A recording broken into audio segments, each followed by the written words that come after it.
We're going live in a minute, Vicar. No, we're right now. That was a great introduction. We're going live in a minute. We're live right now. Yes, welcome to another episode of RLP Live, where we talk about mainly what Disney Plus is saying at the moment. We're giving our feedback on Falcon and the Winter Soldier, but we'll talk about other geeky stuff as well. So today's Falcon Winter Soldier versus Invincible and a whole bunch of other geek stuff as well. My name is Nick E. Dixon, and I'm joined by only one of my co-hosts today. Yeah. We're missing a guy. Mate, what's your name firstly for the people that don't know? I am Michael Good. I am a proud member of Redline. I have not missed one live. Unlucky Alan. But yeah, we understand why Alan's not here today, and fair dues, like. Can we tell our longing viewers why Alan isn't here, why we're missing a member? Is it because he's been fired? Have we sacked him? No, not yet. We've got about 4 more lives before we sack him, I reckon. But yeah, 4 more lives, you reckon? 4 more, then he's done. Then we'll kick him off. Nah, he's just got a load of work stuff on, hasn't he? So he's fair play to him, he's grafting. Yeah, man's in that work. So fair enough, man. And shouts to Alan. It's not going to be the same without him, but we will persist. Hopefully, alcohol will be a good substitute. You know, I bet. For Alan, I think it'll be good. Yeah, it'll be. I mean, I would replace Alan for a bottle of vodka any day, to be honest. Not even the good stuff. Glens. Yeah, Glens. When you go into like a home bargains and you see like a bottle of vodka in there and it says £4, and you go, well, it's only £4, but there's a reason. Replace him for one of them. Yeah, the reason is it's eggnog flavour. Like, who'd buy that? Come on. Vodka. I kind of want to try it though. Is there no eggnog flavoured vodka? I hope not. If you can find an eggnog flavoured vodka, drop us the link. I'll buy it and then chase it on the live. That's definitely something that we need to do. But yeah, mate, respect to Alan. Man is putting in that work, and he said he'll try and jump on later, but there's absolutely no pressure. We'll persevere without him and try and crack on as best we can. Apparently, I was a bit out of sorts last week, Mike. I don't really remember much. To be honest. Yeah, I'm not surprised. I thought I was the master of being inebriated and drunk on this podcast, but you went off the fucking deep end within like the first 2 minutes of the episode. It was quite impressive to watch. Mate, it was. I watched some of it back and I just pissed myself laughing. It was like watching another human being on there. I was like, "Who is this, mate? I want to meet this guy. This is fun, Nick. I love this guy." It was great stuff. But yeah, it was a bit disorderly, wasn't it? It was all over the place. But I was also a little bit. Yeah, but I was joined by my good mates, Shotty Horror and Briggs as well. They're also putting in the work. So shout out to Premier Battles all day. We've got another. Not undisclosed Anarchy tournament on the 24th. Yeah, on the 24th. Yeah, so in a couple of weeks. So we're really looking forward to that. Really looking forward to shooting that again. And then we've got a whole bunch of live events as well in June. So make sure you follow Premier Battles as well to stay tuned on all the live events. Shout out to Talk About It Network. They've got all bunch of quality stuff. How many shows does Flawless have at the moment? I reckon he has literally 16 a day. Like maybe I've never seen someone work as hard as in like on lives. Like he's constantly live, man. There's so many things that does he have time to sleep? That guy does he just like eat and then just do like a podcast? I don't know. I think he might have managed to master like the micro sleep. Joe, like you fall asleep with a pen in your hand, and when you drop the pen, you wake up and you're fully refreshed. I think he's just got that down to a T. I mean, he's mastered it, definitely. But shout out to Talk About Network as well. Yes. What's kind of kicking you off as well? So you guys had another episode last week. It was your second episode. Mike, to be honest, I thought you'd be very good in that, but I wasn't too sure of the Mike to expect because I don't know Sober Mike. I don't know Sober Mike. I don't want to know Sober Mike. But actually, and that's what I thought before I watched What's Politicking You Off. But actually, Sober Mike is quite inquisitive. A little. Yeah. A little. Yeah, he's very. You actually stand up in the panel. I was like, mate, he's going to be a fish out of water. Him, mate. We've got don't worry. What's he playing at? But no, he's Imposter syndrome is in full effect every time I go live. Every time I talk on camera, doesn't matter what subject, even if I know it inside and out. Like I'm always going to be nervous on camera. I feel, mate, you're doing Redline proud, sir. You're doing Redline proud. I try. And it's a great show as well. Every other week is What's Politicking You Off. So it's not going to be tomorrow, but it'll be the following week as well. 3 o'clock. 3 o'clock as well. Yeah, it's just you guys talk about politics and stuff as well. I'd like to be in an episode of that, but mayhem in it. I feel like you should do one, and it's just you and Linda arguing about politics. I feel like they're quite hilarious. Linda will be 100. Wait, I'm just going to say this: Linda will be 100% right, but I will be picking arguments because That's all it would be. I know what you like. Like when you was around here last time, we was arguing about it, and I was just going, "You're just doing it to piss me off." Yeah. You're just doing it to piss me off. Like, yeah, fully. But then I'll be very welcome then, Linda, if there's no toys allowed, because you and I and everyone knows that I am a firm BNP supporter. Right, so let's move on to the Falcon Winter Soldier. This episode, Mike, what did we think about that? I absolutely. The first 5 minutes, I was like, it feels like tonally it's quite similar to the last episode, but by the end of it, I was like, Wyatt Russell, you're a fucking don. How can you? It's a great ability of an actor to make you fucking despise a character when he doesn't really do a lot wrong on camera. It's just shitty looks and attitude, and to make the whole world turn in on hating someone so quickly with such little time on screen it's a work of art to watch. Like, I've never wanted to punch one of the Russell family in my life until this guy. Is that just never? His amazing kind of acting skills, though, really? Because let's face it, he's playing a character. This is the character that we want to hate him. I mean, let's face it. Yeah. Even before I watched it, on news or media, just pictures of him holding the shield, and I was like, why? What could this be? And I was like, don't watch this. Watch the episode. Let's see what's going on. I felt all the hate. I actually smiled at the end. I was like, yes. Yeah. That's a guy that we can fucking hate. Really. When he was doing it, part of me wanted to see his head pop off, Joe, just from a little distance, and you just see a little stump or a bit of blood or something. Oh, yeah. But I was happy with that shot at the end when Joe is stood holding the shield with the blood all over the. But I thought it was. You saw the guy's hand, didn't you, with a bit of blood on the stairs? Yeah, but he's expecting a bit of bloodlust. There you go. Yeah. It was perfectly wrote as well for what it was. Like, it's been nudging you towards he's going to take this. He's got it. Go on, he's going to do it, and then you don't actually see him do it, and the next thing you see is him bend that metal pole around, so that guy thinks he's always done it, and then it all goes to tits for him because he goes outside, he gets filmed by a good couple hundred people, smashing someone with it. Yeah, just great. And his partner, when he got punched, that acting when he was trying to wake him up, he's done a very good job, and I think. Really? It's gonna go unnoticed. I don't know why. I just don't think people are gonna give him the credit is deserved for that performance. Yeah, fully agree. In regards to acting, can we just say that's probably the best Bucky that I've seen for the opening scene as well. When he's in Wakanda, and with the long hair. Yeah, with the long hair, back to the White Wolf. Yeah. And he was having the words quoted once again at him to kind of bring out just to make sure that he can be kind of rehabilitated, I suppose.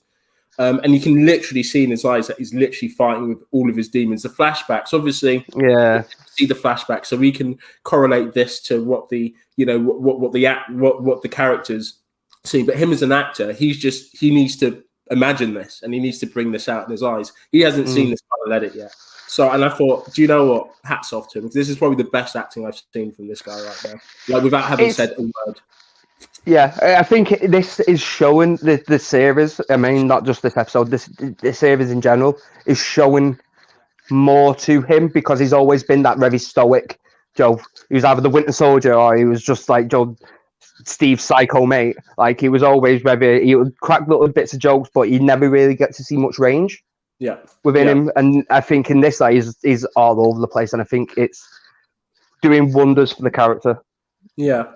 What do we think about Sam though? This is a guy that I feel like he hasn't really. There's not been that apart from the first episode where he saw the shield given away. I don't feel like we've seen a great deal of, not just from him as an actor, but from his character as well. I'm not seeing much of an arc, even when he's genuinely worried about his sister and his nephews being threatened. I still didn't feel like there was too much there, kind of urgency or panic. I don't know, because like part of my thing is his arc is him trying to be the Steve Rogers. Like he's trying to be Cap, but without being Cap to like the Flag Smashers. He's trying to come to terms with him. It's showing you the differences between him and this new Cap, like, who's very, very brash and doesn't think. And as we get more and more time with Sam, we're starting to see that part of his character more. The part what is definitely from Steve Rogers, what it is rubbed off on him, and I think that's what his arc is going to be more pronounced at the last couple of episodes than it were at the start. Sure. Just because of the way it's ramping up with the Flag Smashers and stuff, and that I think's going to be everything what ties together. More within his acting and less within his kind of emotions. You feel like he's kept it together because that's kind of what Cap would do. Cap's always been quite solid and sound-minded. I kind of agree with that because he even went into negotiate. He didn't want to go and kind of assault. I can't remember the character's name, who they say is a supremacist, the super soldier. Oh, right, yeah. I always forget a bloody name as well. But we know who we're talking about. But anyway, so he went into negotiations with her instead of going in until obviously Cap decided to, new Cap decided to go in and fuck everything up. But one thing as well that I liked about that scene was Bucky was 100% right. He says he's dealt with worse than this. He can do this, and he allowed himself to be second guessed, by this new Cap. Do you reckon we're going to see more of him having faith in himself and him understanding that he knows Sam probably, quite well as well, and having that faith in it? Like, are we going to see more of a partnership between the two? Because Bucky even said in this episode, we're not partners. He's not partners. So we're definitely not there yet. I don't think we're there yet. We're not going to be there until the very last episode. Like it's the way any comic book, when it's an odd partnership, it did never work out well at first. Even the Avengers, if you look back to that first Avengers film, it was always very, very scrappy, and then they eventually figured it out. Like it's very much, it feels quite similar to that in all respects. Like I don't feel like the Avengers even were together for like a major part of time. I think they worked well together at the second one. In the Age of Ultron, they kind of went their separate ways when they made Ultron after Stark and Banner made Ultron, and then he had the fight with Cap, and then Civil War happened where they literally got torn apart. The only time they kind of really came back together again was at Endgame. So I think that's a fair point. Will they even have that dynamic really? Because we're not even we don't even really expect the Avengers to have that too much anyway. No, but I feel by the end of this, we'll have a defined new Cap, like a proper Cap. Like, do you reckon maybe not. I hope so. I genuinely hope so, because if they're doing all this work on his character and to show that he's learned the mistakes and he can talk to absolutely anyone, to throw all that out and go, now we're going to give it the Winter Soldier, that would be just what? Like, he's still a psycho. Like, he's still an out psycho. Like, he's tapped. Yeah. Absolutely mental. But in your defense, in his defense, he admitted that he is. He goes, he understands crazy, didn't he? Yeah, it was one of his quotes. Yeah. And it would do such disservice to, like, the fact that he's so angry at Sam for giving away that shield shows that he thinks Sam should be, because that's who Steve thought should be. Yeah. That I feel that's what all this is about. It's about turning the Falcon into the new Cap. Yeah, sure. And I'm not mad at it, because I feel like they're doing it pretty well. Like, they've not had hits every single episode, but when they've done stuff right, they've done it really well. Like, this episode has been like the hand-to-hand fighting in this episode has been the best of the lot, and there was a lot of it in this episode. Like, a lot of it. I think so. I thought at the start of this, I thought like it was a bit patchy. So in the last one, I felt like there was loads of action. It was almost non-stop. We had the fight outside the big club, and then we had the fight with all the massive, what do you call them, crates and things. The ship containers. Ship containers and all that stuff. So there was a lot more. It was a lot more kind of. It felt like more like an action film. The last one, I feel like this one, it was almost kind of going back to the Winter Soldier ties. There was a lot of kind of diplomacy in this one. There was a lot of espionage. You know, a lot more talk, negotiations. And then I thought there was little patches of fight scenes, you know, and a lot of running, a lot of people running away in this one. It felt like a Jason Bourne film. The fight scenes, where it was already close quarters and stuff like that. And I'm not mad at that, because out of the modern spy espionage films, that is the one what has been most recreated. The Bourne films, like everyone's gone, I like the way that looks. Or John Wick. But the John Wick director was the one what did the last episode.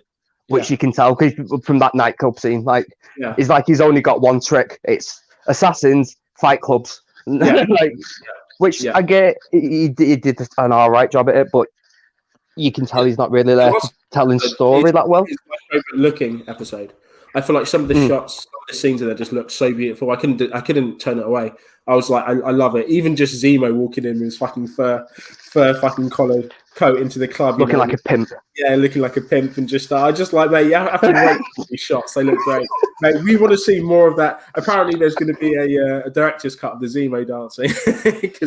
I saw someone. I think Bamlam tweeted it today. Our definition on heavy spoilers tweeted, and it was something that Marvel put out as like a trailer for this, and it was like a 30-second thing of just Zemo dancing in different things. It's incredible. So it's like they understand the objective, make people laugh. Mate, I remember like last week, I was just like, yes, Zemo. You know what I mean? But again, I've been drinking quite a lot last week, so it might just be that's why I was fully into it. But I was enjoying Zemo dancing away. So we see the Falcon's kind of. He's been reacquainted with his suit again in this one as well, because I don't think we've seen it for a couple of episodes now, have we? No, this is one of the parts that annoy me. So they was talking in the street and then said they were going to go get there, but you haven't seen all the gear, and it was literally a flash cut, like he was in his. I was just like, where the piss have they got that from? Like, it properly baffled me. I was like, they've been running about. And you saying you could have been using that all this time? Yeah, you know what I didn't understand as well. Just with the scene where you actually see them, turn up and he's wearing his Falcon out, and they start walking up the stairs, and I'm just like, like, it's just a small thing, but I was like, bro, why are you even doing that? Like, you'd be up there like in seconds. You just do. I don't know. Whether we just didn't want to show off his power, we want to do something spectacular with it, you know. Unless it is because it's noisy and you want to keep it down. That's the only thing I can think of. Like, but it doesn't seem to be particularly loud. He said he went there to end it, didn't he? He was just like, I brought Bucky because it's going to end now. That's why. About Bucky, because Bucky's a psycho and I can't say no. He's seen his big metal hand. Well, his intentions were to take her out, weren't they? He was just like, listen, we're wearing the gear, we're suited up. There's one reason for it. It's like, you threaten my family, so you might have to die, I'm afraid. You know what I mean? Just a little bit. Yeah. And then they spotted whatever, let's get out there. But there was a lot of things as well. I think one that for kind of a small criticism of it is just the little kind of panicky things, like when Bucky went on, when he jumped on the truck in the second episode, and the guy could blatantly see him. Just certain things like that. Even in the fight scene, I mean, when the new Cap's partner dies, and they were like, oh my god, everyone stops. They just kind of run. The guys just kind of run out, and I'm like, so Falcon Winter Soldier really just going to stand there? You know what I mean? And then it takes that Cap to kind of go out and get one of them, and then Falcon Winter Soldier kind of turn up and they kind of just watch, and it was like, why are you guys on? I'm sorry, in the first fight, I kind of got it because they couldn't win that fight. Yeah, fair enough. But these guys are now running from him. Yeah, they're scattered. Yeah, like, get after him, please. Just kind of. There's no need for you guys to stand there watching. They're just like, we don't care about them, even though that girl, what we definitely need to stop, is running in that direction. We're gonna stay here. Like, just stay here and just watch. Cap does, because we feel like this guy's gonna be really angry. And let's face it, if he does get pissed off, we can't stop him. But so staying here is definitely the best decision. If Cap was there, if Steve, he'd be onto them. He'd be off. He wouldn't care. He'd be like, listen, I'm sorry for your loss, kind of as he runs down there, kind of shout it back at him. He'll be off. And he'll take them all out. I just stood there. I'm just like, guys, just do something. Why are you still there? She's obviously there. She even runs past the other Cap. I'm just like, bro, dash your shield at her. Just do something. Do something. No, they're all just overwhelmed with shock of, about this guy dying that they don't really know, so it's just for me, that was I found myself kind of saying, can someone go after them, please? You know what I mean? I'm sure this is a very cool scene, and it's all building up to what was going to be, the kind of an epic scene when everyone thinks back to this series, even for years to come, they're going to think of that moment, when Cap switched. That's going to be one of the I think that is the moment so far. There's nothing what comes close to that. I mean, Zemo dancing, number one. Well, that's just because it is a very pretty looking shot. But the other one's got brute force and anger. He didn't care, man. He used that shield like an absolute. He smacked him with it, and then he smacked him with it again, and caught it again, and smacked him again. Yeah. Even the guy was like, "I didn't. It wasn't me," or something, some pathetic last words before getting absolutely kind of crushed to death with the shield. But it was great. It was great to see, and I think we all had our kind of we all had our suspicions that this is probably the way. So we all knew that this Cap should not. Yeah. You were not ready. You're nowhere near. I think his intentions are good, but he's not ready. He's not ready to do this. He should have realized that he was out of his depth. That he was just too conflicted. Steve Rogers was never, even though there's things that he wanted to do. He said, one of his words to Stark was, "Sometimes I wish I could change, but I can't." Sometimes I wish it was different. But when I see something going astray or whatever, he has to face it. He has to. It's what's built in him. It's natural. This guy's trying to be something he's not. Therefore, it's automatically by default. It's not going to work. It can't work. Should have handed it over. But I'm looking forward to seeing what happens next. Well, I can only imagine in the next episode, because they've talked about he talked about Afghanistan. That what happened in Afghanistan. So they're going to try and humanize him before you properly hate him. So I think we're going to get go back. Yeah, I think we're going to get some horrific war story and where a lot of people died and he did what he could, but I feel that's coming and it's going to be jarring to a lot of people because people are just set on him just being such a scumbag, and he's going to do something so Steve Rogers-esque, it's people won't be able to put the two against each other. It's going to be.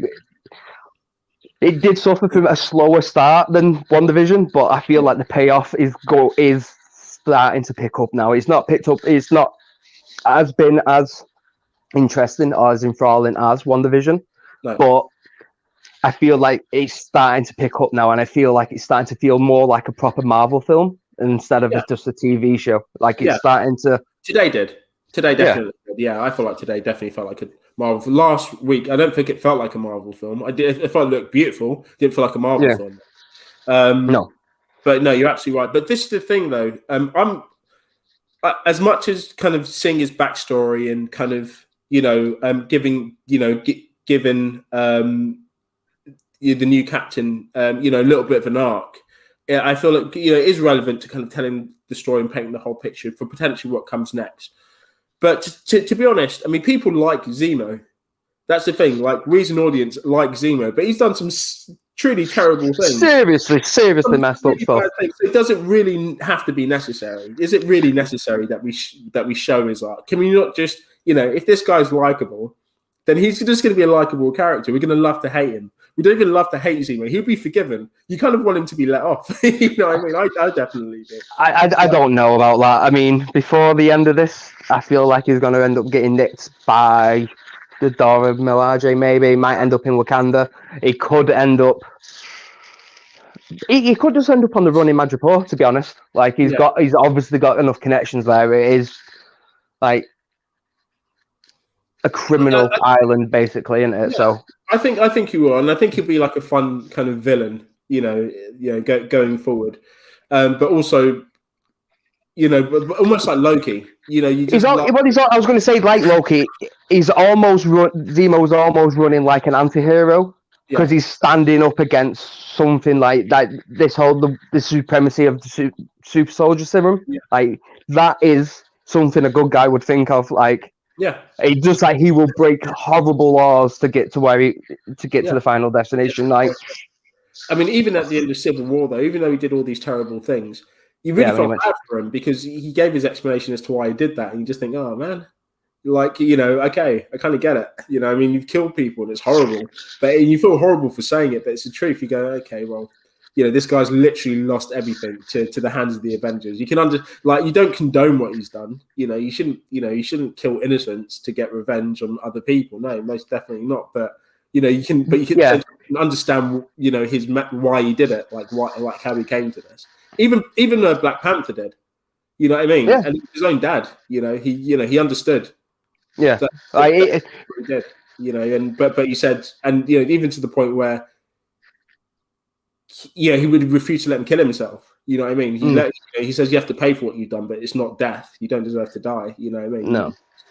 But Zemo is, since we first seen him, he was always one of my favorites, if not my favorite villain in the MCU. Like, he was just something about him. He was just a psychotic, normal guy what had been pushed to the brink, and he was like, right, fuck every single one of you. I'm gonna get you. Like, I don't care what I need. And then from that to look at me, I'm a barren millionaire, billionaire playboy. I can run around fist pumping in nightclubs. It's such a wild swing, but I'm all for it. Like, it's yeah. I generally don't think I don't know if they planned on bringing Zemo back, Joe, after that film. Yeah. But you've got to think where they picked it up, and the way the character is now, he probably didn't think he was going to pick up its way. Because it makes, like I said, it's such a difference to the character to what he was. Like, but being in isolation for a good few years in a cell might do that to you. Like, yeah, of course.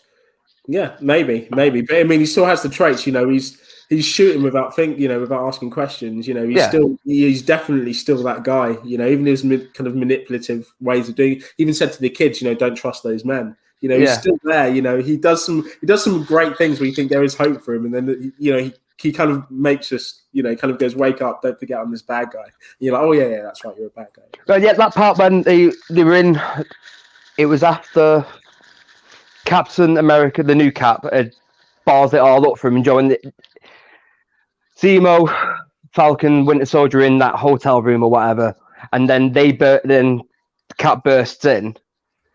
But just before that Cap bursts in, Winter Soldier snaps at Zemo, and Zemo looks absolutely fucking petrified of him. And I was like, wow.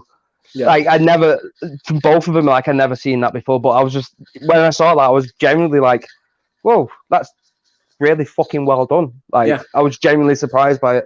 Yeah, no, it was really good. More of that type of stuff, though. Yeah, more of that.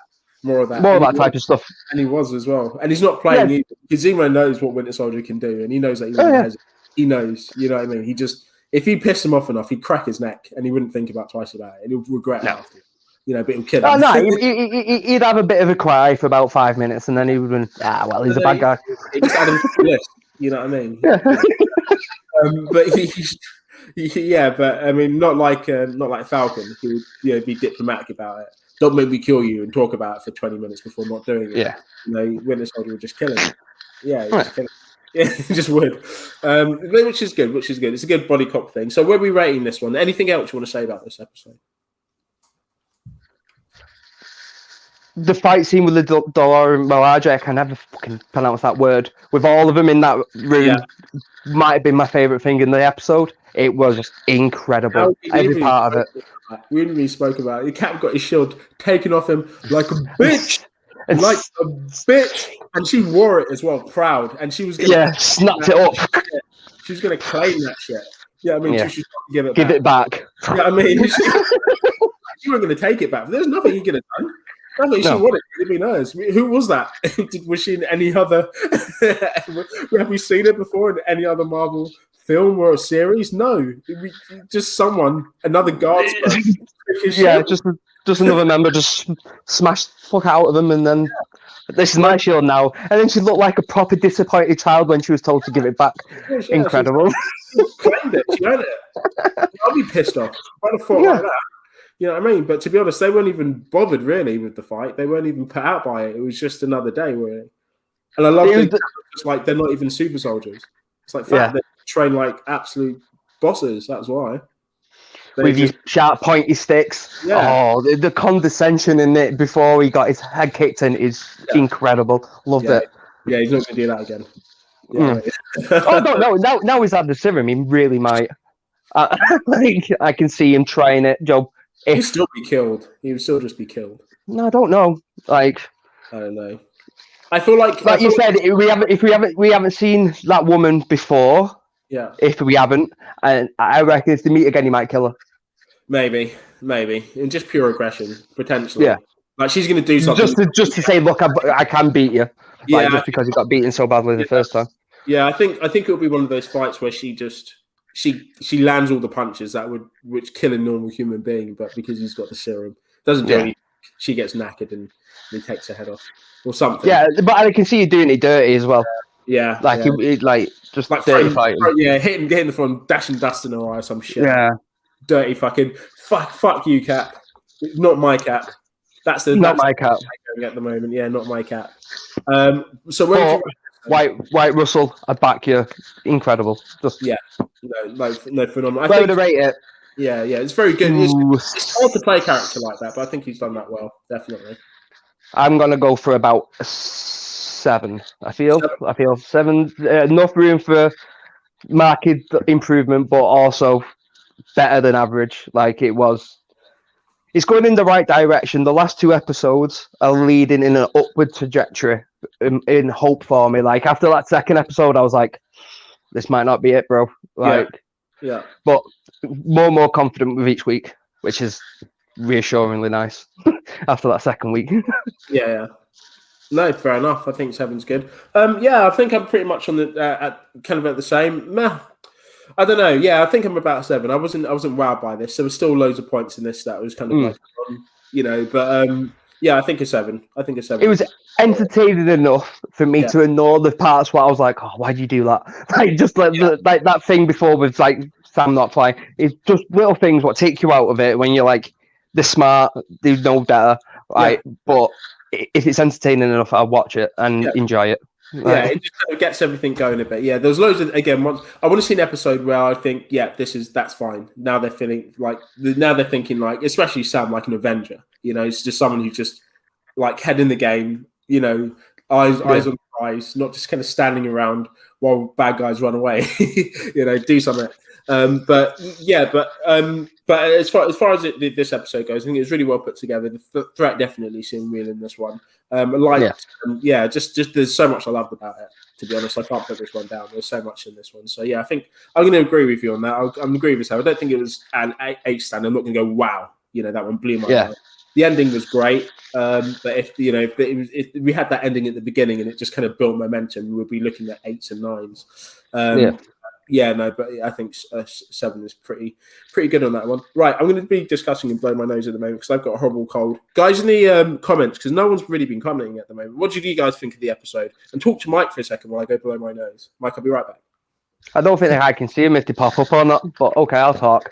Just talk and then I'll pop them all up. Yeah, go on then.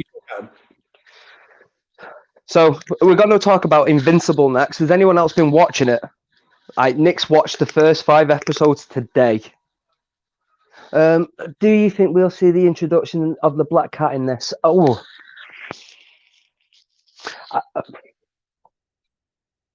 no, I don't think so.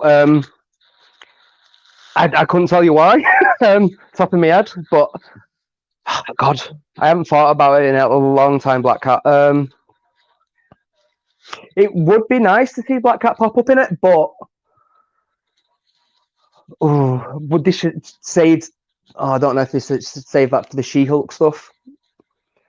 Anyway, Invincible. If you haven't watched it, go and watch it. It's on Amazon. I know we shouldn't be watching Amazon because they're a dirty, horrible, tax evading bastards, a lot of them. But Invincible, the new superhero animated series, 5 episodes in, and I am just in shock. Like, I told Nick and Alan to watch it, and I was like, first episode, it takes a little bit to get going, but the end of it will get you hooked. And Nick was telling me before, like, I was just saying, Nick, we were talking about Invincible, and then you were saying before, when you started watching the first episode, you was ready for a rant towards the end of it, because I built it up as such a big, great show. He was like, "Oh, I'm ready," and then that ending of that episode come. So, listen, this was my entire thought process of when I watched Invincible. So I was like, right, here we go. Mike's been banging on about it for ages. I've not done. You did say like, let's watch it for this episode. I didn't do my homework, so I said I'm not going to do an Alan. I'm actually going to put the homework in this one. So I'm going to smash out one episode at least, so at least I can talk about it in this one. So I put on the first episode, and I was like, right, yeah, this is good. Okay, origin story. Okay, I like this. Okay, cool. So these guys are the Justice League, right? Okay, I get it. Yeah, good. Yep, learning, origin story, origin, end of origin story. And I was like, right. And I was about to message Mike going, Mike, for all the hype that you've given this at the moment, what is this? What is this? You've just shown me a kind of fairly generic origin story with kind of maybe sinister potential, but nothing much more. I'd rather have just watched the DC animation, and then the program continued. And I was like, I'd rather just watch a DC.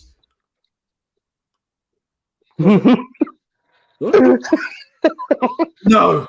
Why? That was literally oh my god. So Vicky, when we was watching it, Vicky was like, weren't really feeling it. Much the same as you, just because it was a very standard origin story up until a certain point, and at the end of it, she just went fuck. Like that was brutal. I think with the actual words, and I was just like, thank you. No, that was a Falcon watching Invincible this weekend. Okay, cool. Watch it. For anyone that hasn't seen it, watch it. I ended up. I am officially up to date with it today. I had so much to do today. All left for tomorrow. All pushed to tomorrow's calendar because today I ended up being an absolute child with a massive bag of popcorn, just watching Invincible and just loving every single. In fact, I dare say, I mean, I don't think anything could be better than my surprise, but it was amazing. It's kept me gripped throughout. I generally. That's the thing. It's not like it's a build up and then a big showpiece. It's just after that first episode, absolutely everything about it is tense. It's just like what is going on? Like, it was great. If you haven't seen it, you need to watch it. So let's talk about this because I featured Invincible on the thumbnail today. So let's talk to these guys a little bit about. I mean, what's it even about? What is Invincible? So Invincible is about a teenage boy who's just starting to get his powers. His dad is the most strongest superhero in the world, called Omni-Man. Yeah. And it's so that is basically Superman. Yeah, he's like omnipresent. Basically, he can do everything and be everywhere. Like, he's crazy powerful. And it's just a loving story about the father who literally punches his son in the chest with super strength before we realizing he's got superpowers. If that doesn't say everything you need to know, I mean, Jesus Christ, it's kind of giving me like Kick-Ass kind of feelings about it. A lot of it is very much very similar to Kick-Ass, but the cast in it is stacked from top to bottom. Like, Zachary Quinto, Susan O, what? Margaret, Sandro. My mind's gone completely pissing blank now. I was just looking at the finger. Just fucking. So what does he have to? And so this boy's name is boom because he never says it, does he? It's just always just pops up. But his name is Invincible. And he is, and basically it's really just his life. He could almost be Peter Parker, couldn't he? High school guy. Well, I think that's what a lot of it is alluding to, because like you said before, there's a lot of the Justice League in there. There is definite Superman connotations. There is definite Yeah, even the thing that no, you're a bigger superhero. You don't care about that type of crime. Yeah. It's the bigger crimes. Like, there's a lot of that type of thing in it. It's just definitely kind of nods towards Marvel as well in there. With kind of I mean, it's just comic books in general. It's just a giant. Like, I've never read the comic book. Apparently, it was a Dark Horse Comics. I've never read it before, so I was going in pretty like.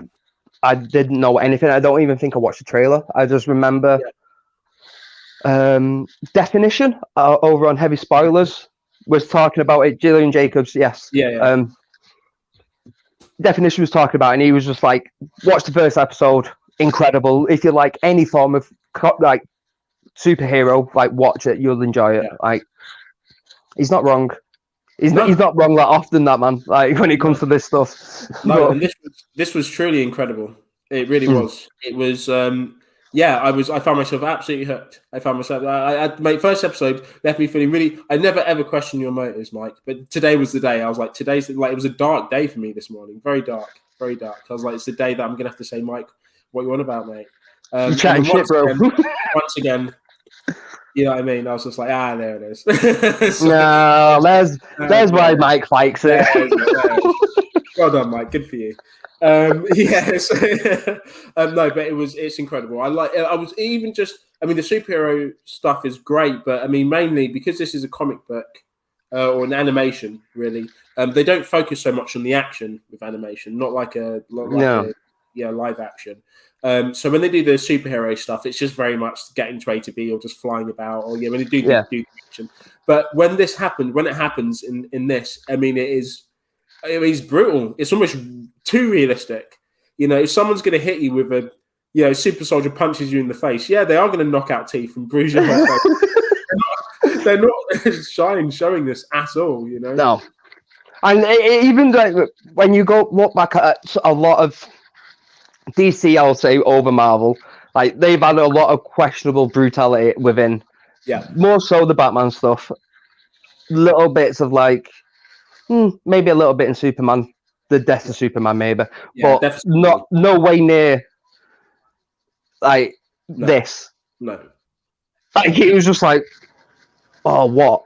I can't believe they've done that. This was almost. It was almost like there was almost kind of manga nods as well to it, like how brilliant this was in the way that the kind of gore was shown in this. It was very much kind of slow mo, kind of single picture action, with the 3D effect and blood and stuff. It was so it kind of for me, it just had everything that I love about like superheroes and animation and martial arts, just everything. I was just like, I love this. And there's space, there's teleportation, there's literally fucking everything in this show. There's no limits to it. There's no limits to this. And I was going to say, I think this is why animations do work, I think, slightly better with comic book films.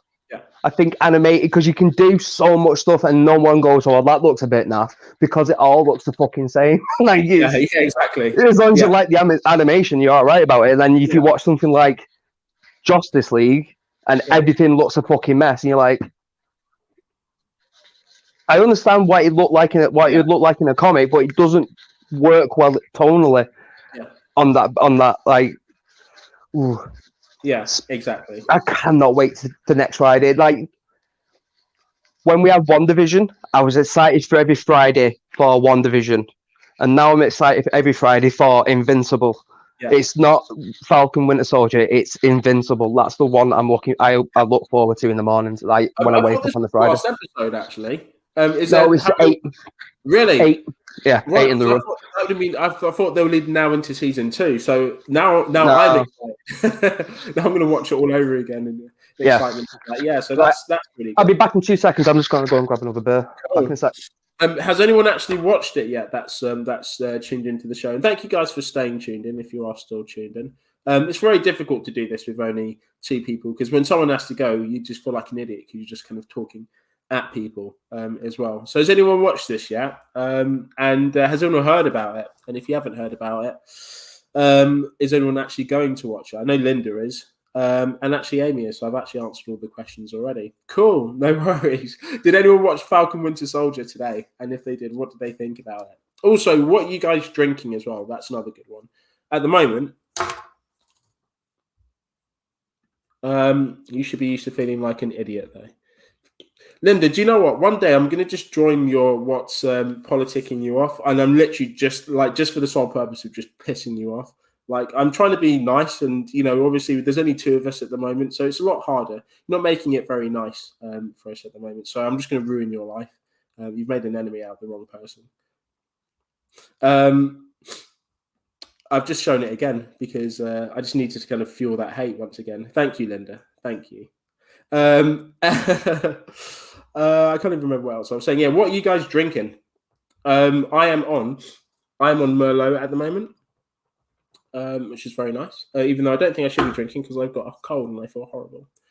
Linda's drinking Malbec as standard. Very good. Oh, I'm on Merlot. So actually, yeah, it's very different. But I love Malbec. Malbec's my favorite, especially Argentinian Malbec. Very nice. Very good with a steak if you have it. I'm 2 episodes behind on the Falcon and Winter. Oh, no. Have we just spoiled this for you, NG? And if we do, I'm so sorry. We did put spoilers in there. So hopefully this isn't going to ruin your kind of viewing pleasure. But do watch it because it's really good. Like toast, chin chin, Longhead Linda. Much love. Try not to get too drunk on this episode today, especially after what happened last week. Apparently it was a bit messy. But I loved it all, so that's absolutely fine. And NG's not drinking today. I should really take a leaf out of that book. I don't think after last week, I should be drinking at all, to be honest. I don't know. Part of it was pretty fucking funny. The other part of it was really, really hard to talk to you. Because none of it was making sense to you. Did you just recommend steak to a vegan? Yeah, put some bacon on it as well. You'd really like that. That would taste absolute treat. No, not really. You don't. I don't care about spoilers. Taking it like an absolute champ, NG. That's cool. I just said to NG, I hope you didn't spoil it. She's 2 episodes behind. The Falcon Winter Soldier. Right. Yeah. No, we haven't dropped loads of spoilers. No. I don't think.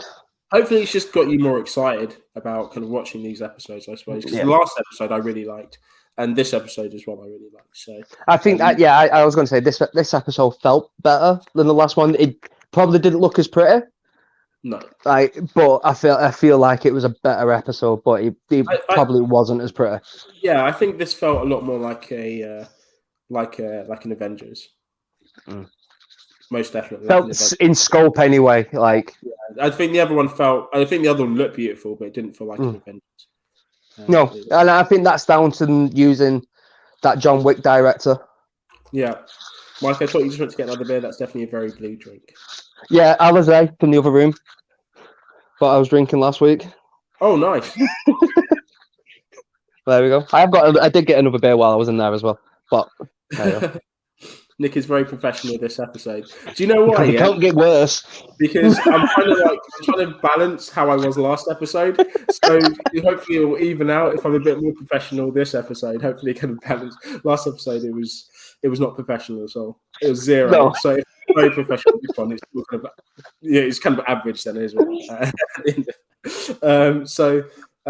Cool, nice one. All right, sweet. So really looking forward to the next Invincible. Really looking forward to it. Thank you very much for recommending that to me. If you guys haven't seen it yet, no, do go out and watch it. Yeah. 5 episodes in. So yeah, just watch it. Make sure you tell us what you think about it as well. We're going to be following it. And I guess if you don't have Prime, borrow someone else's and don't give Amazon any money. Just borrow someone else's Prime to watch it, or illegally. No, exactly. But such a good show. Go and watch it. So good. Nick is embarrassed, not professional. Embarrassed. About your performance last week. Oh no, I'm not embarrassed about that. I said to the boys, I'll do it again. I'll do it again with my whole chest, naked next time. Did you read the article I sent over? Yes, in fact. So NG sent me over an article, sent Redline over an article on I don't know what I've done with my phone now, on Instagram. We'll get to that in a minute. It's Thundercats. And regarding Thundercats, bless his cons. I know, because I'm all embarrassed apparently. Didn't know I could get embarrassed. I didn't feel like I could get embarrassed. I don't feel like I have many kind of limits. No. Tories don't get embarrassed. Tories don't get Think embarrassed. about it. No. That is true. That is true. Talk with that whole No chest. shame either. No. So if anyone knows a Tory out there, go ask him. I don't know why these guys keep using Tories. Right. There's something I wanted to talk about though, and that is there's a new trailer that not even a trailer, it was just a clip of the new Ghostbusters movie, right?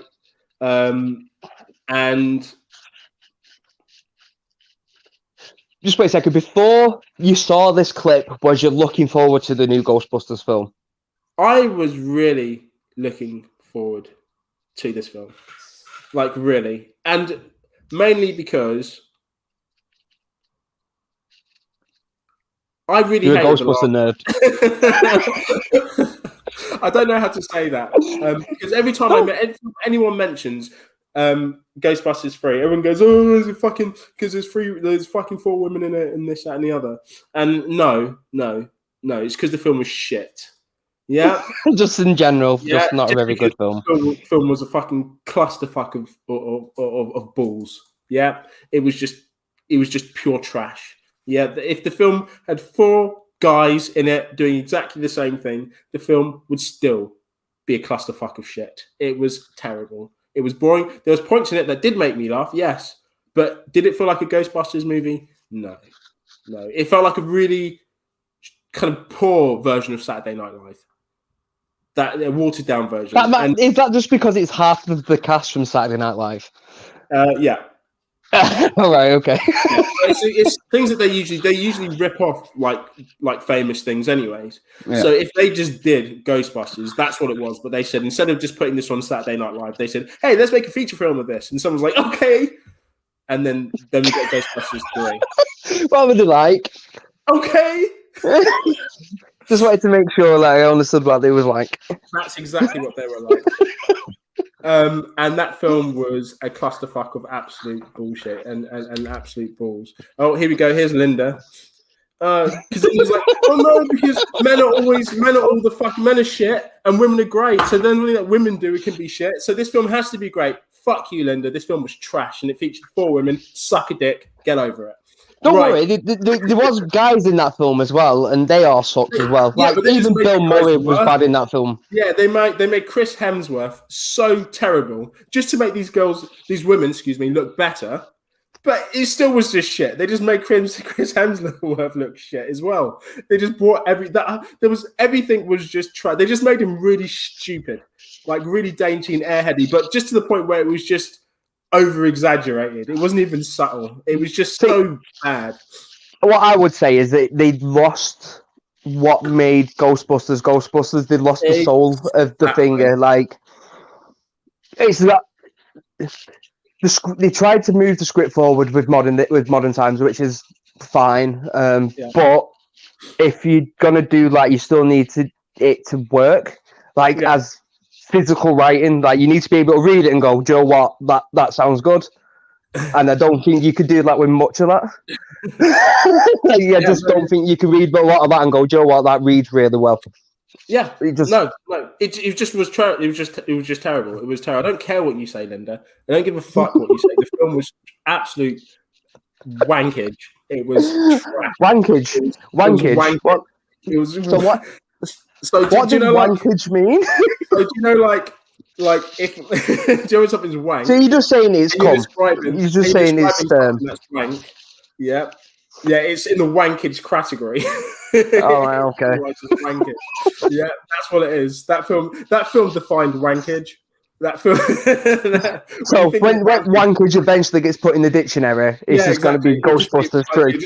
Ghostbusters 3. Yeah, what's wankage? Oh, it's Ghostbusters 3. Oh, yeah. I agree with that. That's the end of the conversation. That's the whole conversation.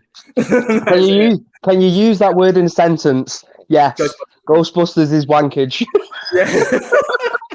No. See, if you used it like that, they go, "What Ghostbusters?" You go 3. You're like, "Yeah, fair enough." Yeah. So Ghostbusters. So anyways, so it wasn't just because of the wankage that was Ghostbusters 3. It was the fact that I'm a huge Ghostbusters fan. You know, Ghostbusters 1 and 2, love it. Absolutely love it. Love the hey. Do you like the cartoon? Yeah. The new Ghostbusters, mate, loved it. Absolutely loved it. As a kid, had Ecto 1. I had the fucking the fire station. I had the ectoplasma every week, and the fucking tubs poured it down the middle. Had Slimer and all the little fucking ectoplasma that, mate. I had the Scott had the backpack. Everything, yeah, mate. Literally just had everything. Linda, why are you so emotional today? You need to stop drinking so much. Like, literally, you talk, mate. We have to listen to her every. I'm going to say this. You're going to have to listen to this every single fucking week about her bad mouthing guys. Oh yeah, but men shouldn't do this. Oh, this fucking guy made a woman do that. Oh, this guy made a fucking woman do this. But I say one thing about a film that contained men, that featured women, that is shit. And then you call me a misogynist, Linda. Fucking wind your neck in, right? I'm talking about a fucking movie. Sometimes women do shit things too, not just blokes. Get the fuck over it. Drink your wine. Right. Right. Oh, mate, Drink your wine. Drink your wine.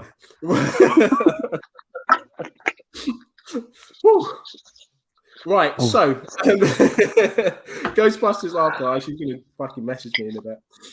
Yeah. Good comeback. That's good comeback. That's what I'm saying.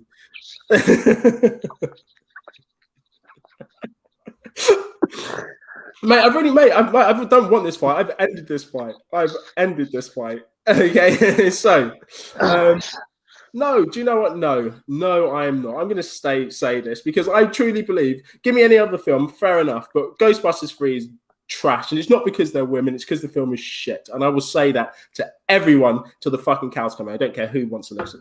But Ghostbusters Afterlife. Let's just move on from this because I feel like we're offending a lot of our viewers. No, I'm not. Don't be dragging me into your bullshit, mate. Oh, fuck's sake. Right, do you know what? I'm taking that to... Well, I'm just going to take it to the police, isn't it? I'm just going to take it to the police. Yeah, it's a threat in that. It's a threat, that. That's... Yeah, we've all seen that. We've seen that. I will keep... Like, I'll keep that... Oh, my... Linda. Tough guy. Mate, that's the first thing I'm going to say to you. Mate, Mike, I can give you my camera and put it on record. I'm going to march up to you, I swear to God. Oh, I'll film it because she'll punch you square in the face and it'll be piss funny. I've been practicing backing and weaving, you know? You know what I mean? She'll have to catch me first and be doing a lot of running. You know what I mean? Throw the jab out, lad. Yes, I will run to the coppers because they keep me safe.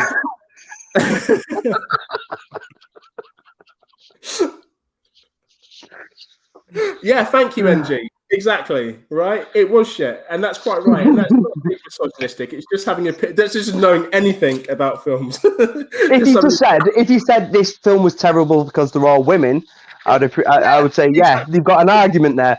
Yeah. But the film was terrible because the script was shit. Yeah, because the screenplay was shit. The whole thing was just trash. That's why the film was shit.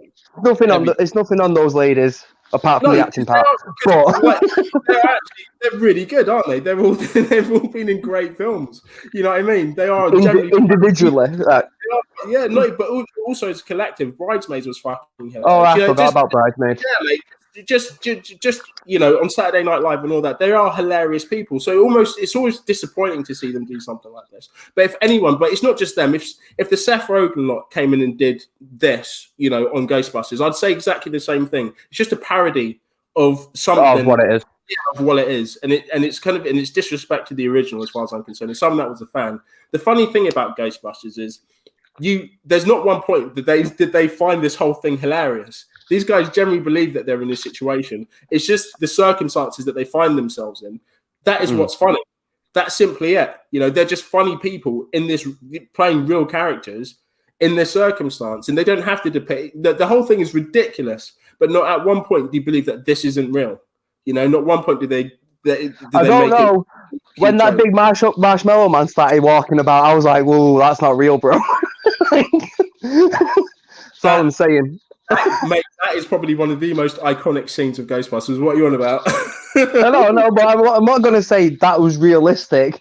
No. I'm just saying, you thought of a giant marshmallow man and then a giant marshmallow man appeared. I said at the beginning, none of it's written. Like none of it. Like the whole thing's stupid, right? Yeah. These guys catching ghosts. It's stupid, all right. But the thing, I'm not saying we think it's realistic. I'm saying the characters believe that this is happening. Okay, yeah. And I feel like in the third one, they're just taking the piss. It's obviously this is just a big joke, you know. So it doesn't captivate you. You don't believe that this is actually happening, and you don't laugh at these jokes either. Well, I can't really remember the Ghostbusters 3, but do they have any sort of like scientific background or anything like that? Like honestly, because I didn't care. I did not care, Linda. I'm sorry, but you're wrong. You're just wrong. It's just not. It just wouldn't be okay. And it's for the same points that we're just making at the moment. And you're again, and for me to argue this point, we're going to be going to the male versus women things. I'm not saying that women have things equally in this world. All I'm saying is that script, if they'd have done that exact film with that script, the way they did it, and say they had instead of Chris Hemsworth playing the kind of airheaded guy, that we had a female playing an airheaded lady in that, it would have picked up the same scrutiny from any kind of smart thinking person, because they're just playing stereotypes. They really are, even the I can't remember the actor's name, but the black woman that in it, she was just like a black person, just she wasn't the real scientist that was in there, like again almost like but she was just saying kind of loud kind of outlandish kind of burst. It just wasn't. She was just like a stereotype in there, and they were all just playing comical versions of the characters that they should have been. It was hard to watch, especially in this day and age. We've moved on. In the older film, potentially we'd have expected to see that, but all characters in there were, essentially respected, and they had their own screen time, and they were very good. They all had important things to say as well, and that came across. They didn't just say one stupid black liners, or they didn't just say, crazy, outlandish thing to make it wasn't slapstick. It was just stupid. The whole thing was fucking stupid. I'd agree with that. It's out a very stupid film, but all Ghostbusters. But not in Ghostbusters. There's a time and a place for, like you said, if this was Bridesmaids, fucking hilarious. Yeah, that's great. That's when that type of comedy comes into play. But when it comes to I'm losing my train of thought because Linda keeps on throwing stuff. Let's say time that every Kevin. Yes, okay, but I'm talking about this film. Okay, there's a time and a place. Okay, that takes you out of this. You're not rationalizing. You're rationalizing this with any other film. I'm not talking about. There's a time and a place for people playing these stereotypes and these outlandish comedies and these crazy comics and these people being airheads when they're taking the piss. And it's a film and you're generally taking the piss out of yourself. Fine, that is not what Ghostbusters is. When you're doing the third movie, the continuation of a story, then you need to stay true to that original one. If you're just taking the piss out of it, that's what's going to piss off fans. You're obviously not a fan, Linda. So you can't see this. You can't make this connection. I am a fan. I do appreciate the first films, and they are comedies, but they don't take the piss out of themselves the way this film did. So it just doesn't make any sense. So again, I can't agree that the third film was good. This film, anyways, looked good because this film, Afterlife, looked like it was going to be a serious film. So we had who do we have in it? Paul Rudd. Paul Rudd's the lead male, the adult. So it's like Seth Rogen, the guy that takes it. As soon as I saw his name, I was like, in this. Because I like Paul Rudd. I genuinely like Paul Rudd. Seeing him in Ant-Man, again, or in the Avengers, again, a funny guy that's in this situation that doesn't take the piss out of the situation. You can see him in it, but can also add to it. So okay, so I said, okay, I'm gonna give him his dues here a little bit. We'll see what they can do with this film. With the first trailer that was brought out, so you had the original score from the original films, and we had the close up to the shed where you can saw part of the Ecto-1, hidden under some sheet. You heard Bill Murray's Dr. Vateman narrating from the first one. Call it fate, call it love, call it karma. It coming to it, and I had all the goosebumps. I was like, "Oh, here we go! This is it. This is the film that we're all going to want."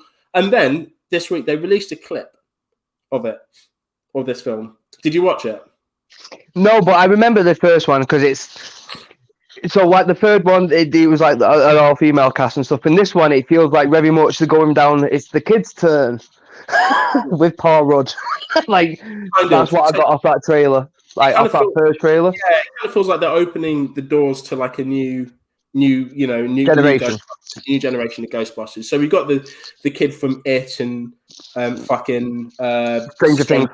Yeah, and just every other like this guy's going to be like the face of kids everywhere, isn't he? And kind of kids and ghosts and weird creepy stuff. He's going to be the face of that, isn't he? But he's in a whole bunch of other people. But obviously we've got the original cast, and this is the main thing that I hated about the third film. The casts were not weren't playing themselves. They weren't playing their original characters. So we had videos from was Harold Ramis in the third one? Was he still alive? He was dead by then, weren't he? Yeah, we definitely had Ernie Hudson, Dan Aykroyd, and Bill Murray. But they were just playing again comic. Yeah, reliefs of their. Oh, fuck it, bin that film. Shit. But these guys are now reprising their original roles in it, which should be in the prequel. Well, I was going to say Ernie Hudson played the same character, didn't he? In the third one. He played the uncle of. But I thought he was still playing the same person, though, weren't he? Because I don't think so. No, because like I said, I've watched it once, and that's what they got the car from. He owned like a scrap shop or something. Yeah, he just wasn't. He wasn't Winston. That wasn't him. Even if it was meant to be, it wasn't, as far as I'm concerned. No, fuck off. That's not him. Plus, he's a Ghostbuster. I'm guessing he's still got the equipment. So if it was all booting off, he would have just gone down. Yeah, he's gone down and just sorted it out. Yeah, but he didn't. Yeah, exactly. Yeah. But in this one, there's an episode with Paul Rudd, and he finds and he's in a shop, and this clip, he finds a pack of marshmallows, and he looks at these marshmallows, and they turn into little mini Stay Puft marshmallow men. And then he looks around, and these little fucks are all over the place. They're toasting themselves, skewering themselves, dancing about, running along packets and stuff like that, until the point where he freaks out, and then you just see the Ghostbuster symbol coming soon. I'm now officially worried about this film. This, like, with the kids in it, I was like, okay, well, obviously it's to a new generation, but like I said, we've got the kid from It, and he's been in Stranger Things. I mean, very adult themes, but just kids involved, in both of these films. So I thought they could definitely get away with this. When I've seen that, I was like, this looks like a really bad episode of this looks like a Goosebumps kind of film. It looks like an episode of Goosebumps. That's how this kind of feels, with the music that was playing as well, that kind of Nickelodeon music. Yeah. And men dancing about, and even Paul Rudd's reaction, and I was just like, oh no. It's directed by I think his son though, isn't it? Ivan Reitman. So Harold Ramis. Harold Ramis' son. No, the guy what directed the first one. The guy what directed the first Ghostbusters film. Yeah, it's his son what's making this one. So I would hope they would know what the soul of Ghostbusters is. What I feel like this is going to have a good story. I feel like hopefully this was a throwaway clip that they could give to us. Well, I would imagine it's just because of Stay Puft. Yeah, it's just because of the Stay Puft thing, and people are going to shout. Thank you very much for shouting the love every time, brother. So if I completely forgot what I was fucking saying. Yeah, so they've used Stay Puft marshmallows just because of the giant Stay Puft marshmallow in the first film. I can understand that as an advertising thing, and I'm hoping it's only a very small, short thing. When this shit is just starting to happen, and it's just because he's in a shop where they sell Stay Puft marshmallows, and it's just there and gone. I'll be happy with that, but very rare they actually do that these days. They usually go all in on bollocks. No, absolutely. But I feel like this was full of because it was original score as well. So the score from the first film, they used the original score from the library scene in the first film. Yeah. And then the Stay Puft stuff. And what makes the Stay Puft scene funny is just because it was something that was in Ray's brain. He just thought about it. He thought about the thing that could hurt you the least, and it ended up just being a giant kind of fucking monster that just wanted to kill him.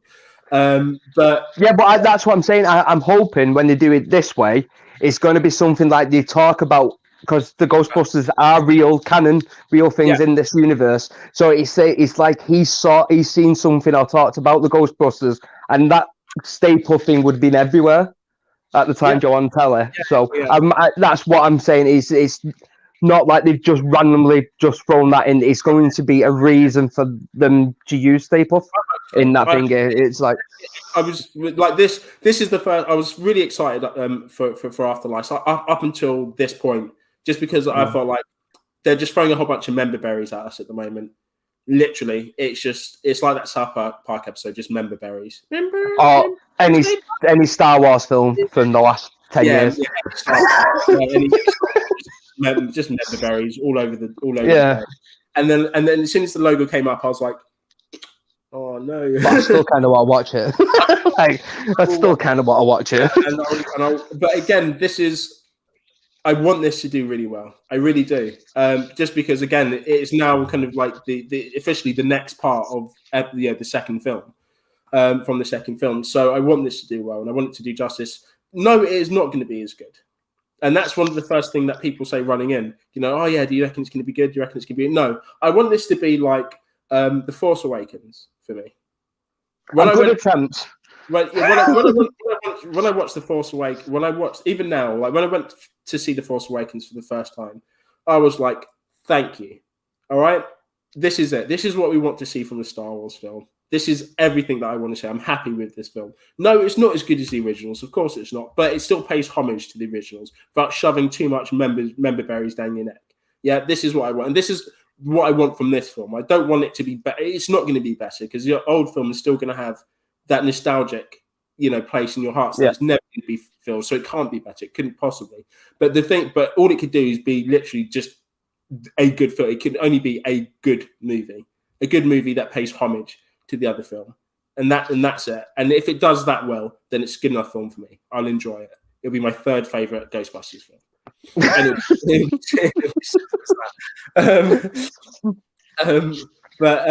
And that's not hard to do at the moment. To be honest, it's not hard to do. This guy. I could do one of those flip drawings, when you draw in the corner of a book.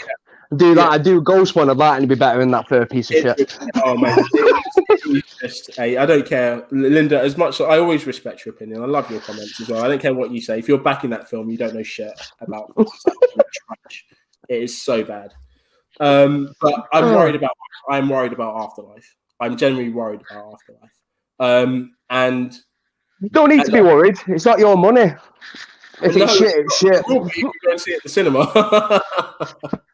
True, I suppose. But just as a fan, I just want it to be good. You just desperately want it just to be just amazing. When's it actually out? They said fall. So September or October, somewhere around there.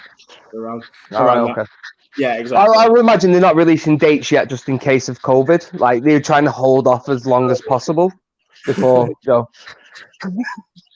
I'm sorry, I don't. If anyone's watching this for the first time, I absolutely love Linda, and if anyone doesn't know, I completely adore her, and we like to have these bants. But sometimes she's wrong, and she just can't handle it, and I need to tell her. Oh, you're gonna get digged in the head. You're definitely getting a dig in the head. You can try. Come on, bring it. I've got a sister. She'll take you. Right. I'm trying to kind of not get your sister into a fight. It's going well. No. No, but I'm trying to kind of repay Alan a little bit from the absolute shame that Linda put him through when they talk about a network special last week. She with the girl group thing. I mean, it was embarrassing to watch. It was hard. It was hard. It was very, very. He picked his hill to die on, and it was a stupid fucking hill to die on. And he goes, yeah, and he literally just said, I left him to die. I was like, you really did. You just left him. He just died. Not having this. Oh man, but that's the thing as well. But that's the thing. When Linda's right, and Alan as well, bless him. But Alan doesn't like being wrong. She's quite like Linda in a way. So it must. So I know on a personal level that would have killed him. That would have. Oh yeah. Absolutely, even especially in his special subject, like you go on mastermind with girl groups. That is Alan's lane. He doesn't know this, but that is definitely his lane. Is that and who's the guy that played Wolverine? My man's gone blank. Hugh the one from the So it's Hugh Jackman films and girl groups. That's all that Alan cares about. Solely. Apparently, from now on. We were watching that. We were watching that back, when Alan said, I can't remember what he said, but he said something about women. He goes, "Oh, do you know when you can never try and tell a woman when she's wrong or something along those lines?" I remember watching that back and we were just like, "No, why would you say that? What are you doing?" It's like, have you not met Linda? What are you doing, mate? And I was just like, "Well, he's dead, isn't he? There's no trying." He's dead now. He's officially dead. Back him up or nothing. He's like Googling Destiny's now. Just forget it. Yeah, he's dead now. Let him die. So he had to. And it was harsh. And Linda did not hold back either. At all. He made everyone wait while he Google searched. He did the finger and everything while he was doing it to camera. Just wait 1 minute.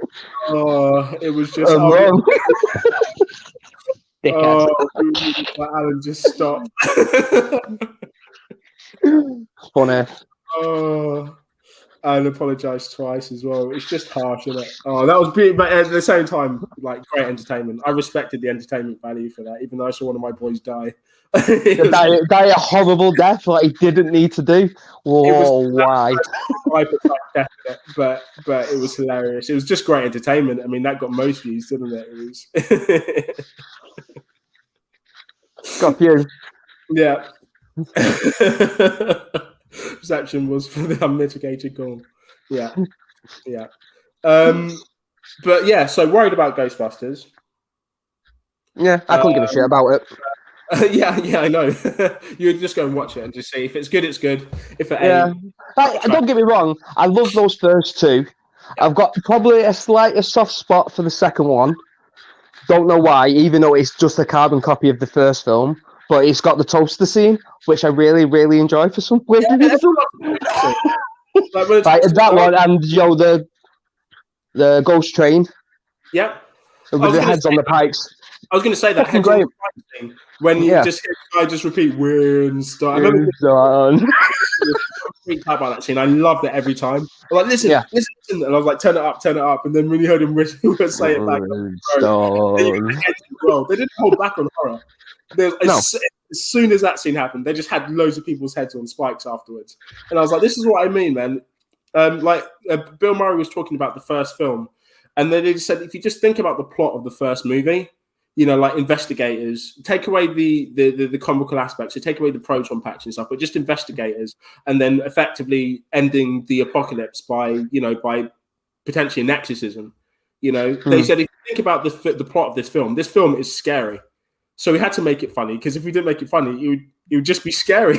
And then you said, then that's it. And that's why I love it, because it is, with the scenes with Sigourney Weaver, very much horror scenes, horror-filled scenes. The eggs, the floating on the bed. Yeah, the scene when the hands come through her chair, and then the door opens, grabbed over the light. These scenes are actual horror scenes. It's just there's nothing funny about them at all. If that wasn't a horror, that could stand in a horror film, in an 80s horror movie. That could be a scene, that could be a death, and it would stand. If you thought about, the hands on the couch thing, it could be straight out of Nightmare on Elm Street. That's what I'm saying, Nightmare on Elm Street. That could have just been lifted from it.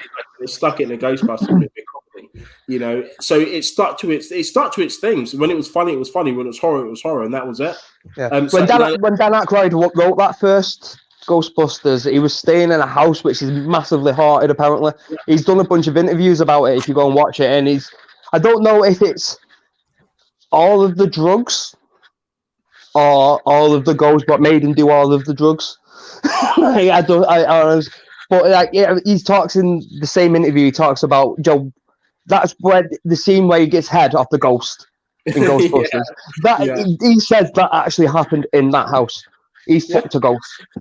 Yeah, great stuff. I believe it. We got Ghostbusters out of I believe anyone who's done that many drugs has definitely seen ghosts. Yes. Yeah, and definitely had fellatio off a spirit. Definitely. I mean, who are we to argue with Dan Aykroyd, man? Who are we? We're nobody. Exactly. Right? Okay, cool. Anyway, so that's Ghostbusters anyway. I'm looking forward to seeing that with you guys. Hopefully things will be kind of semi back to normal. So I'm looking forward to going into the cinema and actually watch it. Oh, fuck me. Can we just talk about this for a second as well? Normality. Let's just talk about the prospects of normality for a second. Like, actually meeting, like, in summer, in a beer garden, and just having a fucking... You mean from Monday? Yeah. But I'm from Monday, we can go to a beer garden. Yeah, they're saying that there could be another wave, didn't they? You know, but you're going to a beer garden. Yeah, we can't go in a beer garden on Monday though, because it's freezing out, isn't it? We're in Manchester, it's freezing. Wear coats. Should we just go out to a bit? 16 coats. Let's live the dream on Monday. Are you working? I am, but if you come down here, we can go to the pub near me. Yeah, should we just go to the pub and live the dream? We're going to pull it on Red Lion. We're living the dream now before they fucking... Living the dream. Yes! Vix, yeah. A ghost piped him off, yes. Exactly. And that happened. And, you know, and like, we can only respect that. But I'm looking forward to kind of getting... I'm looking forward to live events again. I'm looking forward to June. Premier Battles live events. I'm looking forward to there being a bit of a crowd and atmosphere and seeing everyone again and, you know, getting them reactions as well. I'm not that asked about them being that many people there. I just want to be able to go and chill behind the bar again and just get drunk, drinking hot toddies. Yeah. But in fairness, you do that any event. Yeah. Well, I don't just go behind bars. That'd be a bit weird. You did in the last one. That's true. Okay. You did exactly that, and you made a hot toddy. Hot toddy's forever. In fact, that's where you were for the whole event. After that, outside. Yeah. When it wasn't outside, you were behind the bar. Yeah, basically. Yeah. So that's exactly. But yeah. Anyways, but yeah, man. Yeah, live events is going to be absolutely amazing. Looking forward to them. Looking forward to having a bit. 9 degrees is a sunny Manchester day at Linda. I agree. It's perfect drinking weather. Mike, are we doing it? We're doing it Monday. Getting on it, yeah. Monday. Yeah. All right. Sweet as enough. Okay, so what's next? Mike, what have you watched recently? You've watched a few things, haven't you? Yeah, there was a bunch of films I wanted to watch, but I eventually got around to watching Judas and the Black Messiah the other, 4 days ago, and shit is a lot of what happens in that film that I didn't know about. Mate, so non-spoilers, because I still haven't watched this yet. I know you have watched it. It's been something I've been meaning to watch. I'll probably watch it tonight, to be honest. But mate, give us a non-spoiler recap of this. Roughly, it's about the Black Panther Party in Chicago. Through socialist values, trying to bring together a rainbow coalition, and then the American government, FBI cops, did what J. Edgar Hoover tells them to. He's a massive racist, and all types of horrific things happened because of it. And when I watched it, I know little bits about what happened. I knew, but I was genuinely in shock when I watched it. I was just like to the fact I was like, nah, bollocks, that can't be real. Fuck off. Went and checked. No. All spot on, and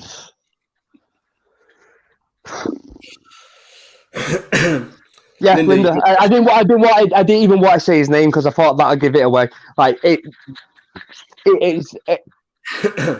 you're from a very sheltered upbringing in England, a sheltered white upbringing, you wouldn't have the thought process to think that could have happened to people. Just 9% of people potentially watching this, then, yeah. It was genuinely made me feel sorrowful, like a hole in my heart at the end of it. I felt a lot of injustice happen, like just in general, but I feel like we might have missed out on a very, very talented and what's the word for it? He would have the ability to bring people together. Basically, his speeches, he's a wordsmith. He was powerful. It was everything America government was scared of at the time, and yeah, I feel like we've all lost out on what could have been a great human being. Yeah. Shit, but really worth watching. Like really worth watching. I like movies like this. I like because obviously depicted on real events, but films that do justice to this and leave people feeling it's not always going to especially American films. The way it gets twisted. When these films are put out, they're usually left to there's always that one good agent, right? One good FBI agent. I don't know if there is in this one, but there's always that one. Fucking knobheads, aren't we? Give them a little bit of leeway. Oh no, do you know what? I don't believe in this, and I'm going to still fight for the cause and stuff like that. But this isn't a guy that's actually depicted in history. This is a guy that they've decided to add in the film just to kind of give them a bit of backing. And all the bad people are now out of government, and it's absolutely fine. But I like the films that generally leave you feeling like that. Yeah, like it was. I left with. I felt like there's a hole in my heart, like injustice being done, like something hasn't continued that could have been. That is great. That's a great feeling because there's not a great deal of films that they do leave you like that, or they give the essence of this. But I don't feel they tell the complete story. Do you feel like this is staying true to the full legacy? It's impossible to do a story what spans so many years, Joe. Real justice. That you're never going to be able to tell every nuanced part of a story. You'd be idiotic to think that it's physically not possible. But I think it does a better job than most films at doing the history right. Like it's not. It doesn't feel very white knighty. Like it's not a white savior or anything like that in there. There is struggle. That's what it is. It's a struggle film. And at the end of it, you don't feel any type of emotion, good, bad, indifferent. You're dead inside. Like it's made to get an emotional reaction out of everyone. Yeah. No matter which way it is, it's going to get something. And if it doesn't, you've either not really paid attention or you've been kicked in the head by an horse too many times. Are these the only two explanations? Yeah, like literally, they're the only two. You've been walloped in the head by a Shire horse 6 times. And you literally can't feel anything. Like, yeah. So that's my pick of the week, by the way. That's your pick of the week? That's my pick of the week. I'm not song or anything, man. Oh, you can sing the song now if you want. I can say it again after. I don't know if I can do this song without Alan, because Alan's the only one that really appreciates it. I fucking hate it. Okay.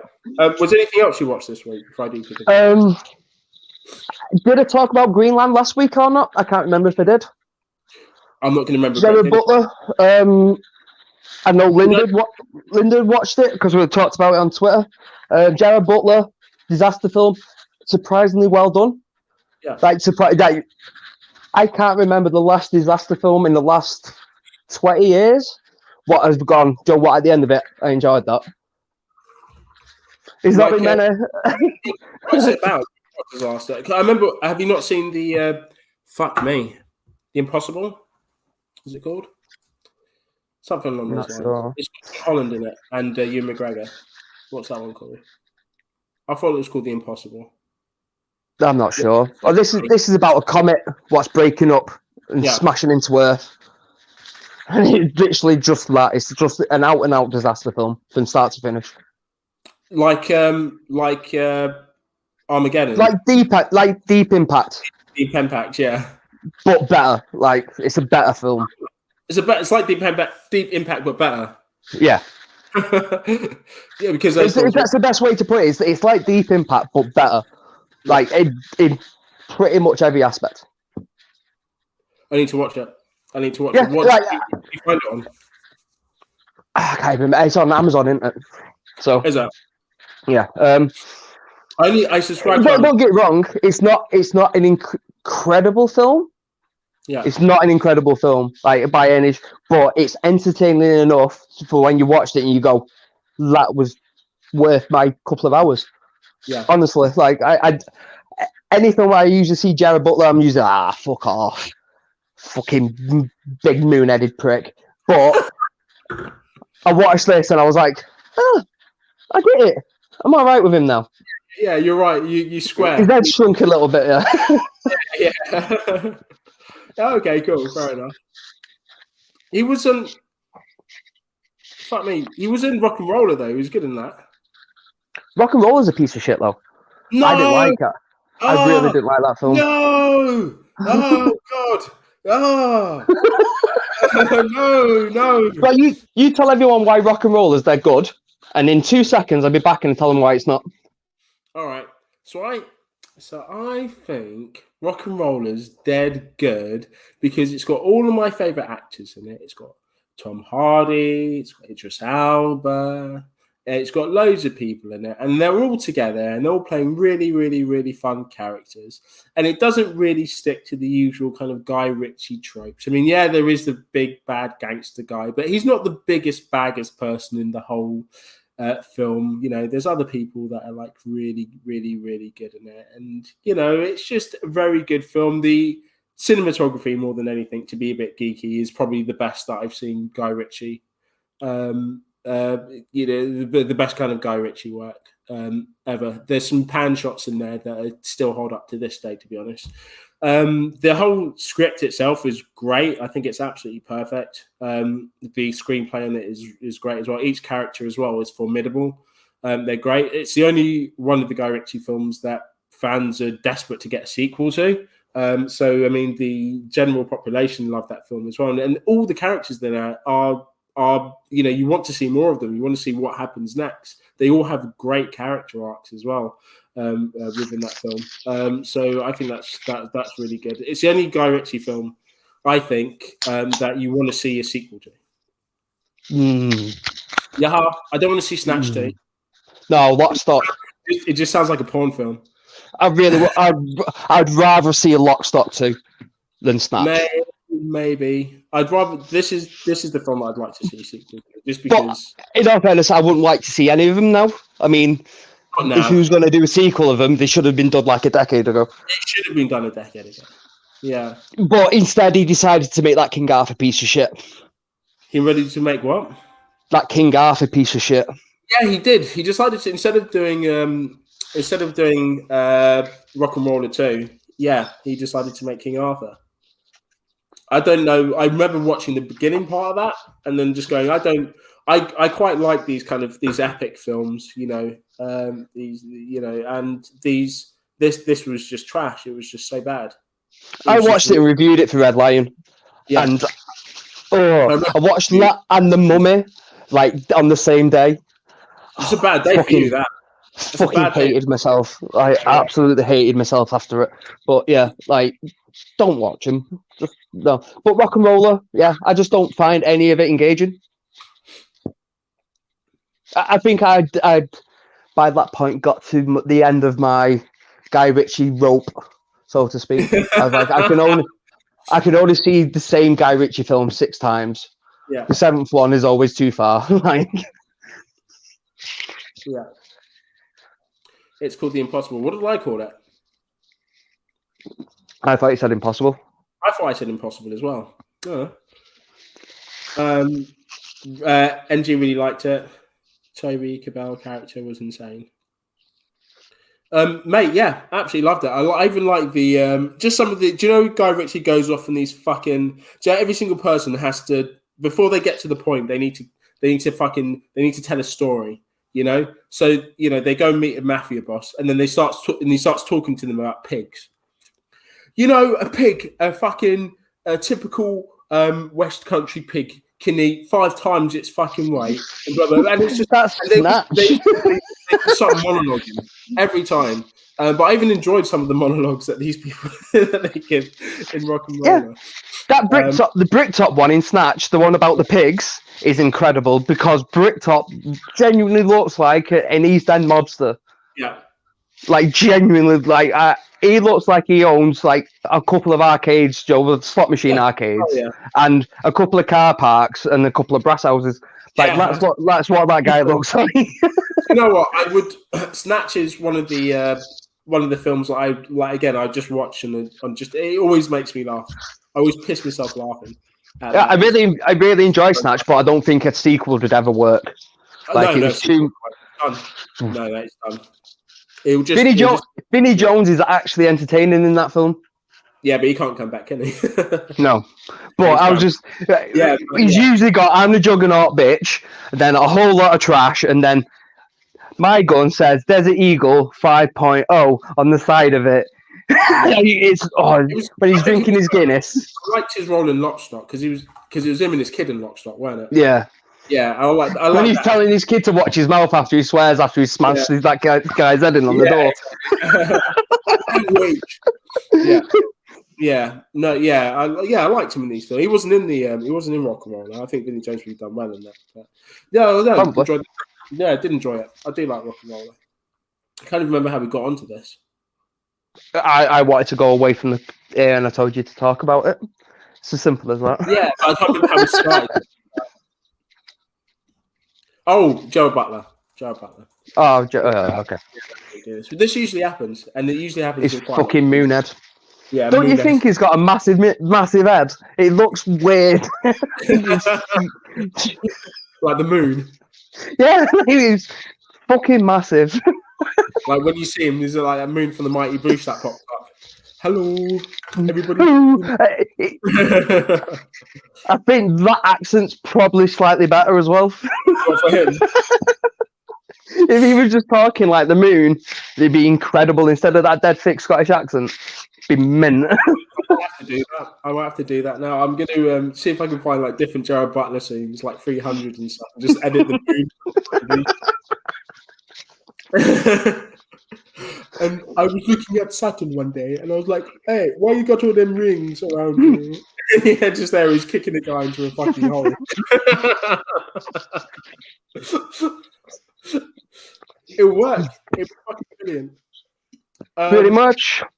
What was my pick? So I've got for Alan.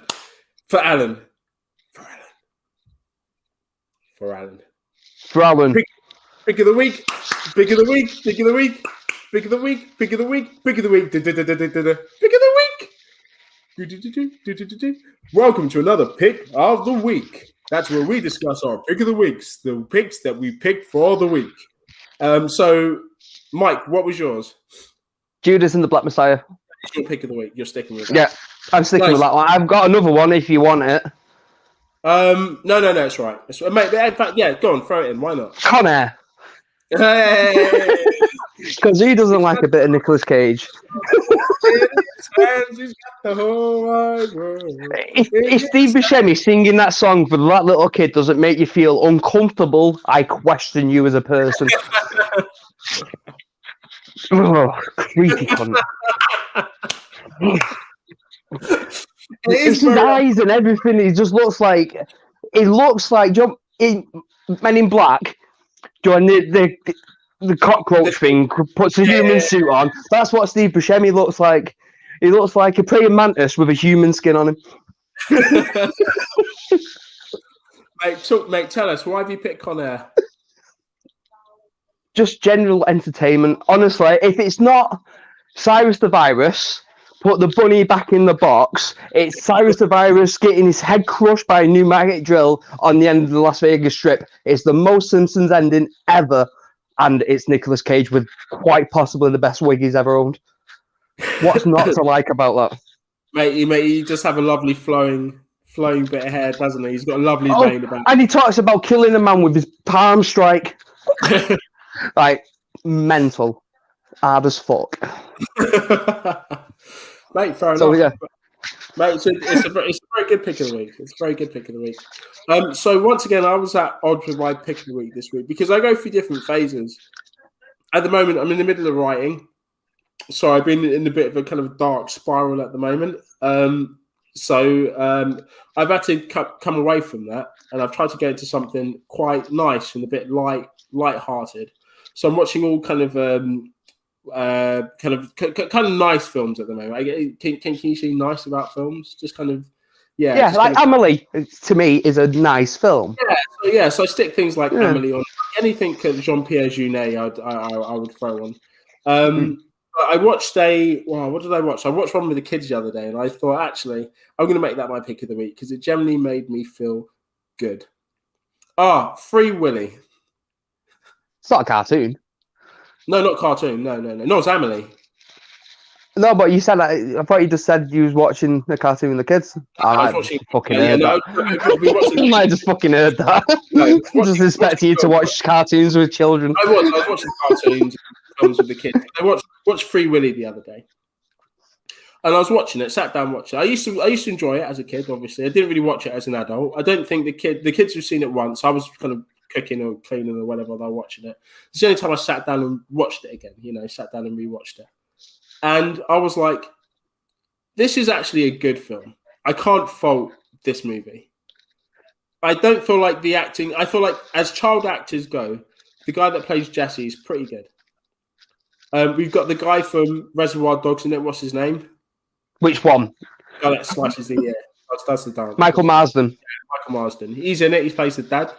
And obviously we've got the, and this kid's like a dick. He's like a problem. Like, you hate him in this film. Like, there's no taming this kid. He's a fucking rogue.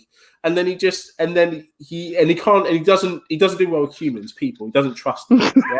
Like, people lie to him. He's been left as a kid, by his parents. He just doesn't trust kids. He doesn't trust his social worker. He doesn't trust the new family that he's now living with. He trusts this giant killer whale. He puts his full trust in a killer whale in an orca called Willy. And Willy again is meant to be again is a bit like him. This orc is a rogue. He doesn't listen to anyone, goes his own way, does what. And the kid's like, yeah, it's like me. That we're gonna make friends with that whale. So he does just that. He just makes friends with him. He saves his life one day at the pool, and they just kind of create this kind of bond since then. But I remember I was watching this film, and there's like the kind of the whole story, the whole beginning, because it starts with him vandalizing the actual aquarium. So basically, he's working off his debt at the aquarium, and then they find that he's the only one that can kind of bond with this whale. So they get him to do tricks and things like that. Teach the whale how to do tricks, and they have this amazing relationship, and it's great. And then eventually he goes, "No, he shouldn't be here. We have to free him." And these guys go, "This is our fucking livelihood, mate. You know what I mean? We paid you. We brought you in here to train us well to do fucking tricks." And he goes, no, we're going to set him free. And he's like, "You're a fucking piece of shit, but we're going to help you." So they help him, and then get him free.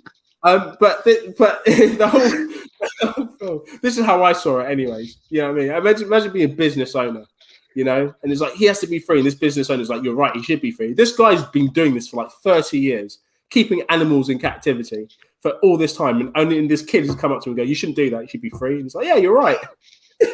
But anyway, see, when I think of Free Willy, all I think is a bunch of executive producers doing as much cocaine as possible and going, "Don't be good, flipper, but bigger." That's it. They're like, "Yeah, we should do it." Shark that goes around eating everyone. Wait. I think it's been done. What? No, shark. Deep Blue Sea. Oh, fuck, it has Deep Blue Sea 2. Right. Same producers of Free Willy do Deep Blue Sea 2. We need to Google that because I believe it's the same corporate team that made It's gotta be. I've not seen that film, but I've heard so many bad things. Did they not make a third one as well? Yeah, me and Vicky tried to watch the third one. I lasted not even till the first shark attack. You didn't even see someone get.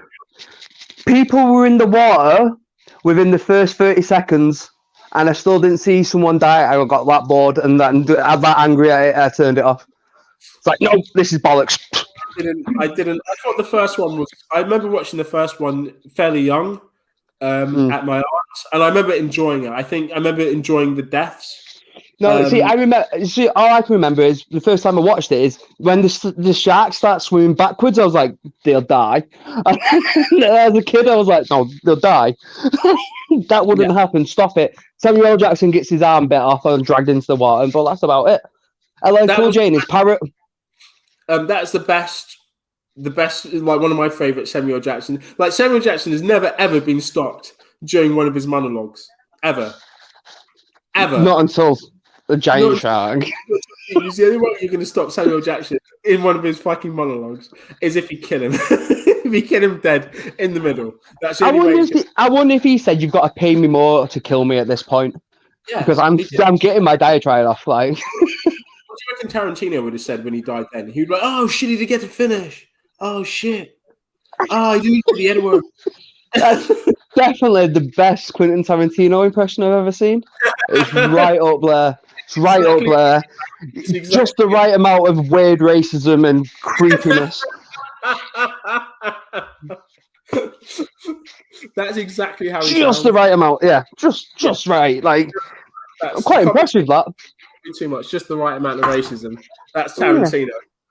Just the right amount of racism. He's almost South African in it, but not quite. Hasn't quite pushed there yet. Definitely has a lot of their beliefs, but not quite the full accent. Yeah.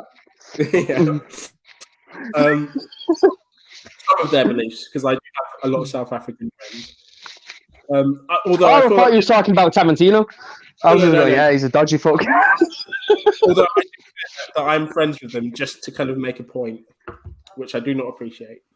So, anyways, they know what I'm talking about. Right. Anyway, okay. We digress. Free Willy's mine, because I don't know if it was just being with the kids. I had an amazing Easter weekend, a long weekend with the kids, so I was having a pretty magical time, anyways. But like watching that movie is again kind of rekindled all the kind of my kind of childhood. I don't know. When I was a child, when I heard the name Free Willy, I just giggled. I'm not gonna laugh. It was free a dick. That's all I thought it was. I thought it was about someone flashing the cock. I genuinely thought that's what that film was about until I saw it. Did you not enjoy it as a kid? Did you not enjoy that? Yeah, I did, but I couldn't tell you pretty much anything what happened in it apart from that scene, Joe, when he stood up and it jumps over it.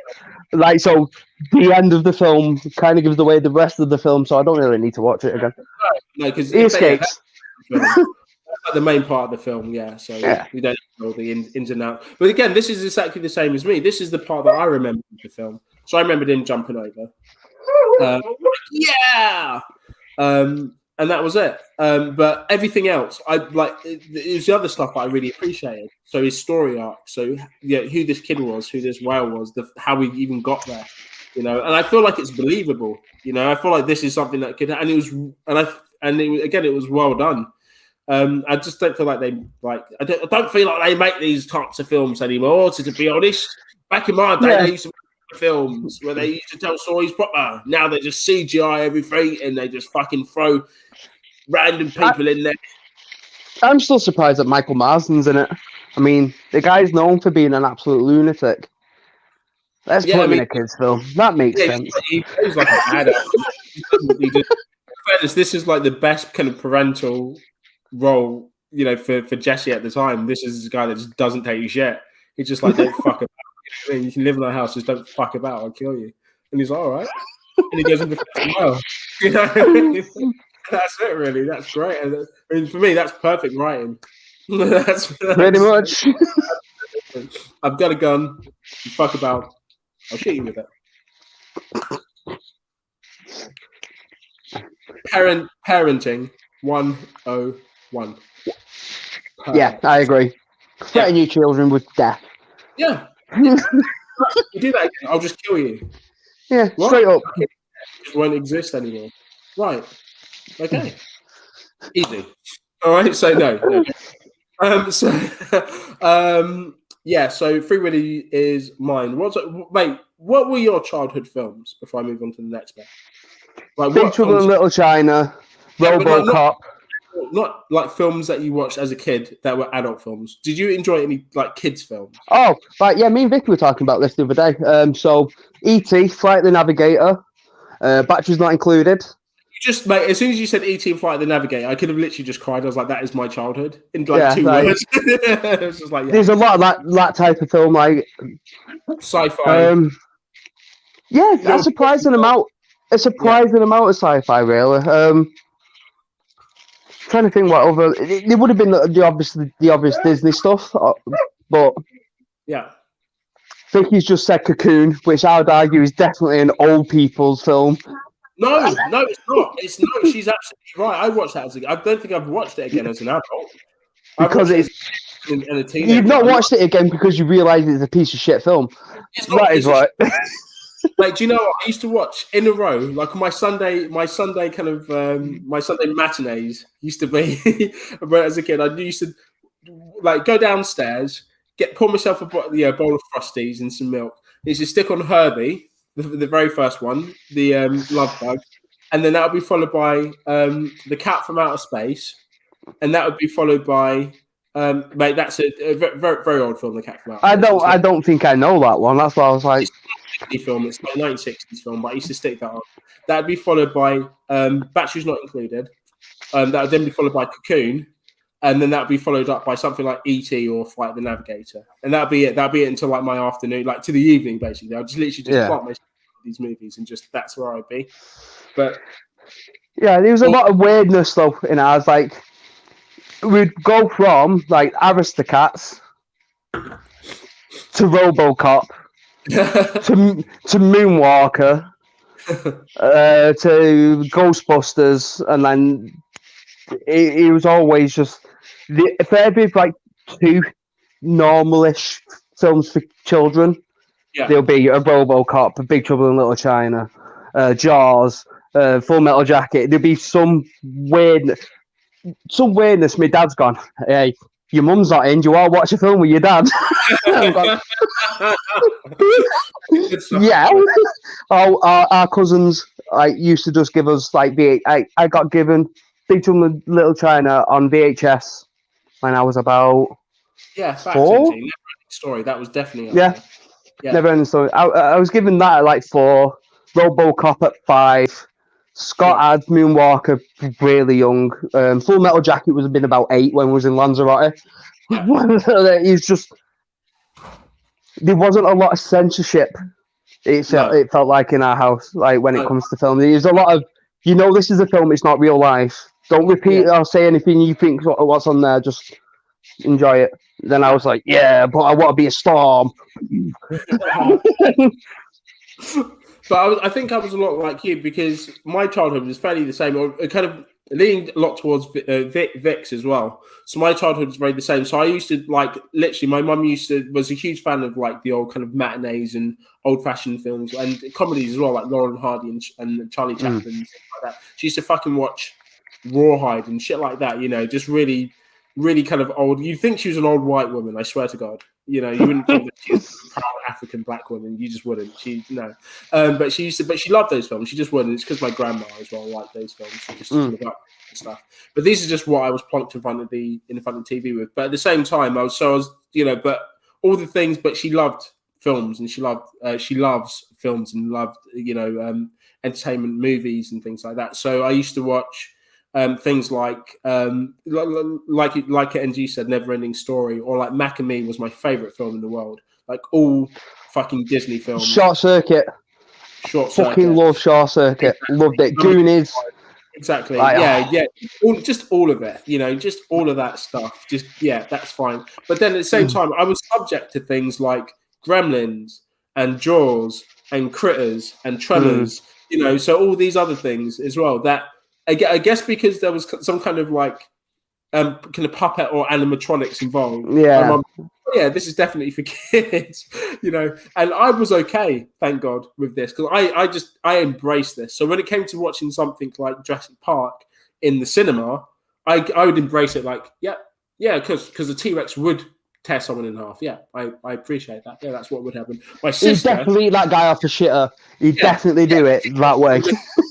A Dilophosaurus is going to kill you in the car. I appreciate, as a child, I could appreciate this would happen. And I was one of the ones standing happy. I wanted to see it again.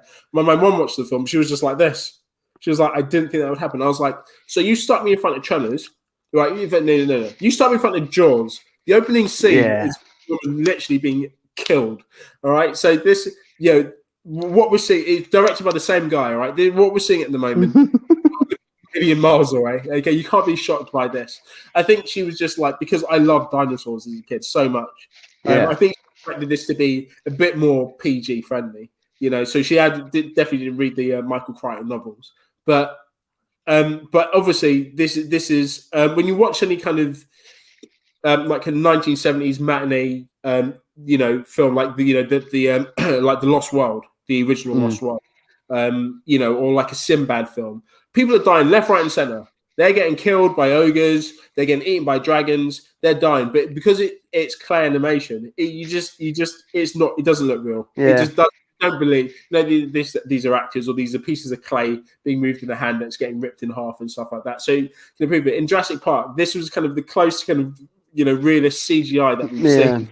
Yeah, the arm during the Velociraptor thing when it's just like the stump and the top. Like that's gnarly. Doesn't it? Even to this day, it still holds up. So I think it was just the realism. She's like, okay, this is a bit too real. Like even the dinosaurs are fucking good to this day as well. The T-Rex ripping out of the pen, walking in between the cars, is still the best on cinema.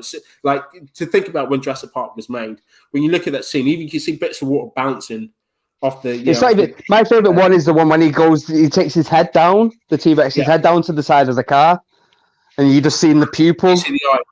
Yeah, but that's the pupil got. But it's just everything about it. It's just like I was like.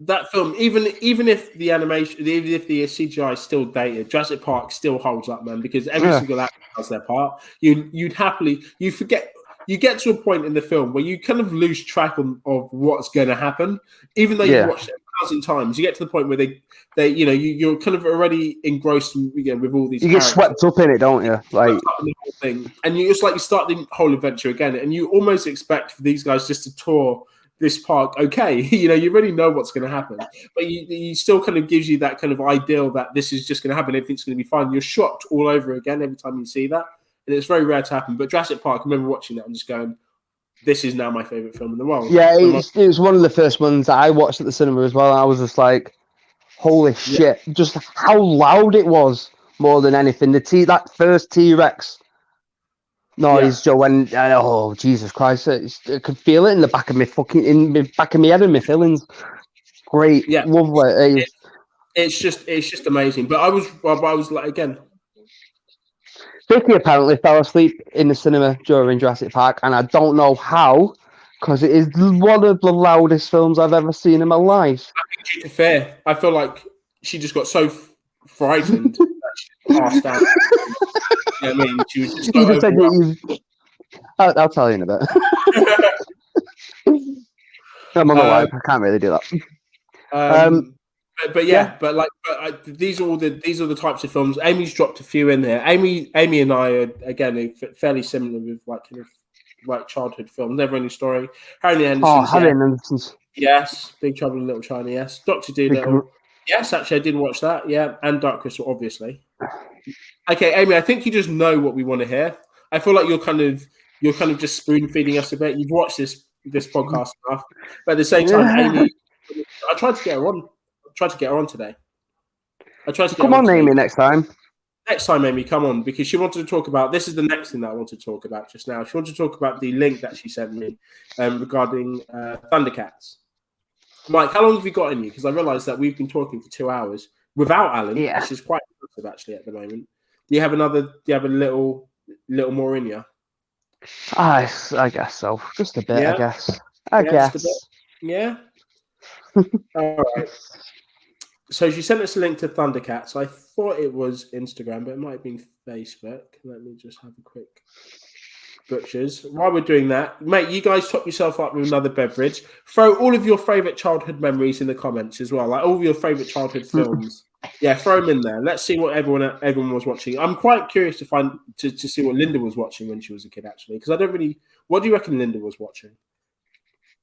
I don't think it would be on the same kind of path as us, because I feel like we were all kind of watching the same or similar things when we were growing up. I don't know. I would be surprised if The Princess Bride wasn't on there. For Linda?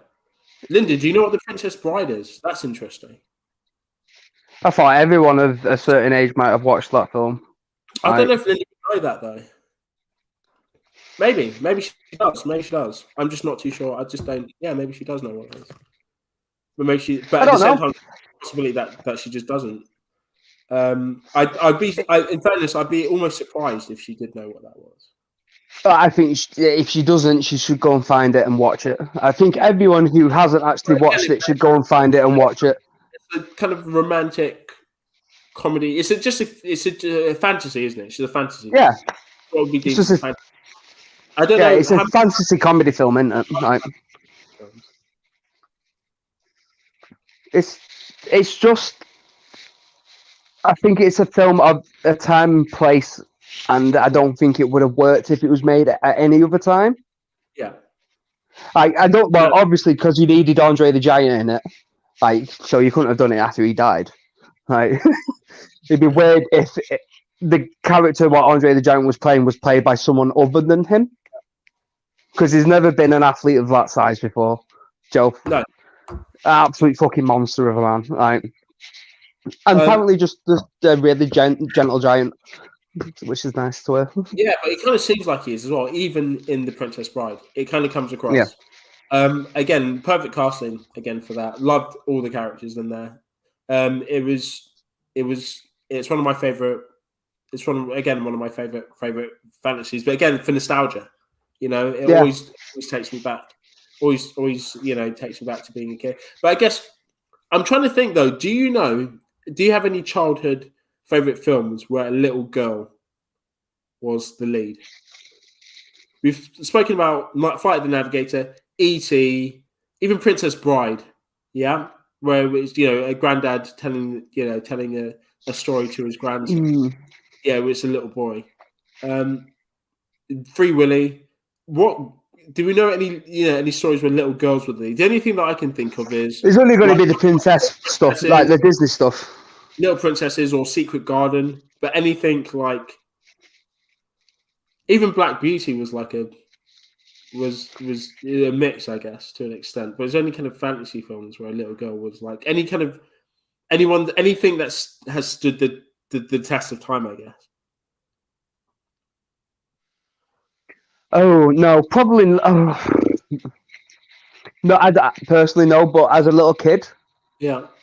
I probably wasn't all that into watching other like little girls. I would have been going, oh no, I'll watch man stuff, like being little Billy Big Bollocks like I was.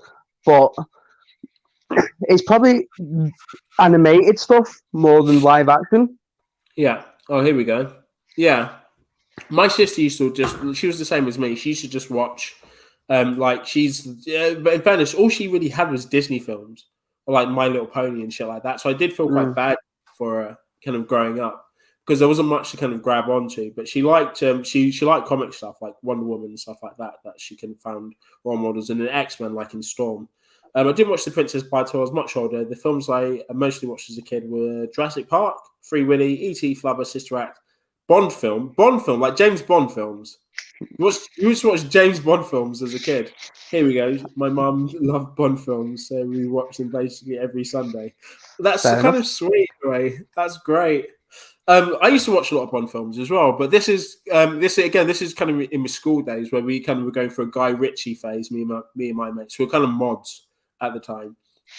So we were basically mods. So we just used to listen to Scar, get pretty high. And just watch things, just random old kind of English films like Quadrophenia, over and over and over and over again. Yeah, or like The Italian Job, or fucking.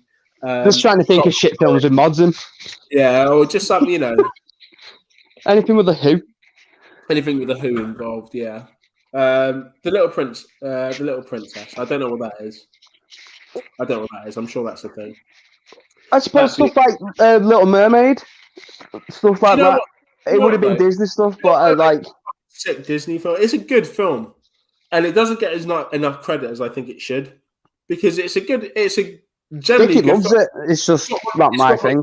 Villain in it, which is Ursula. She just doesn't give a shit. I think Vicky's favourite villain, Disney villain's Ursula as well. I think I might have told you already. Like Vicky and I, she just started dancing into the room when I said that. Then literally dancing. Do you want me to put it on camera so you can see it? No, she just ran out of the room. Put it on camera, Vicky. I want to see you dance. No, she's literally left the room. As a fucking villain goes, she is relentless. Like what she's saying to this 16-year-old girl about how men are in the surface world is pretty spot on. Brutally honest. It's great.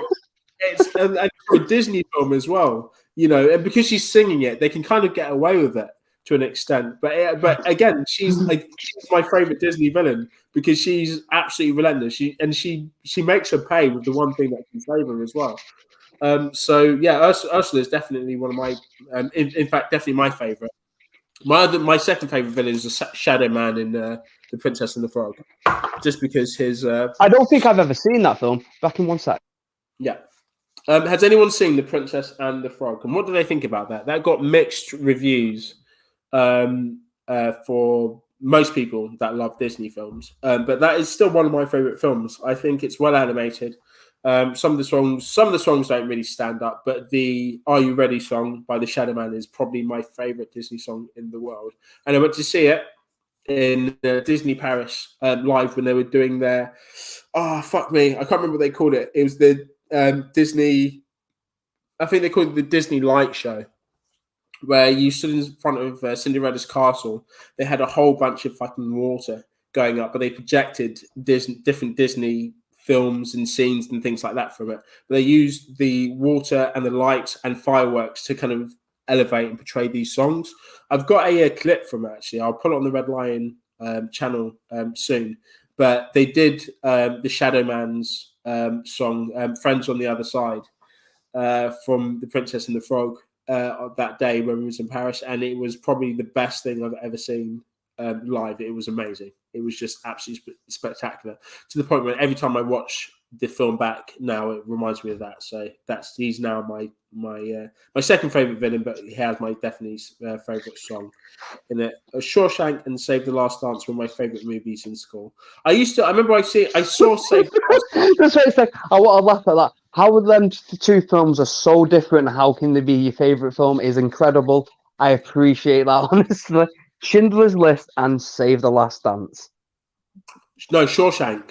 Shawshank. Oh, that's just I'll still say that's pretty bad. It's not too different. No, they are two very different films. Come on, they're nowhere near the same. Oh yeah, no, but there's still hope and equality and whatever.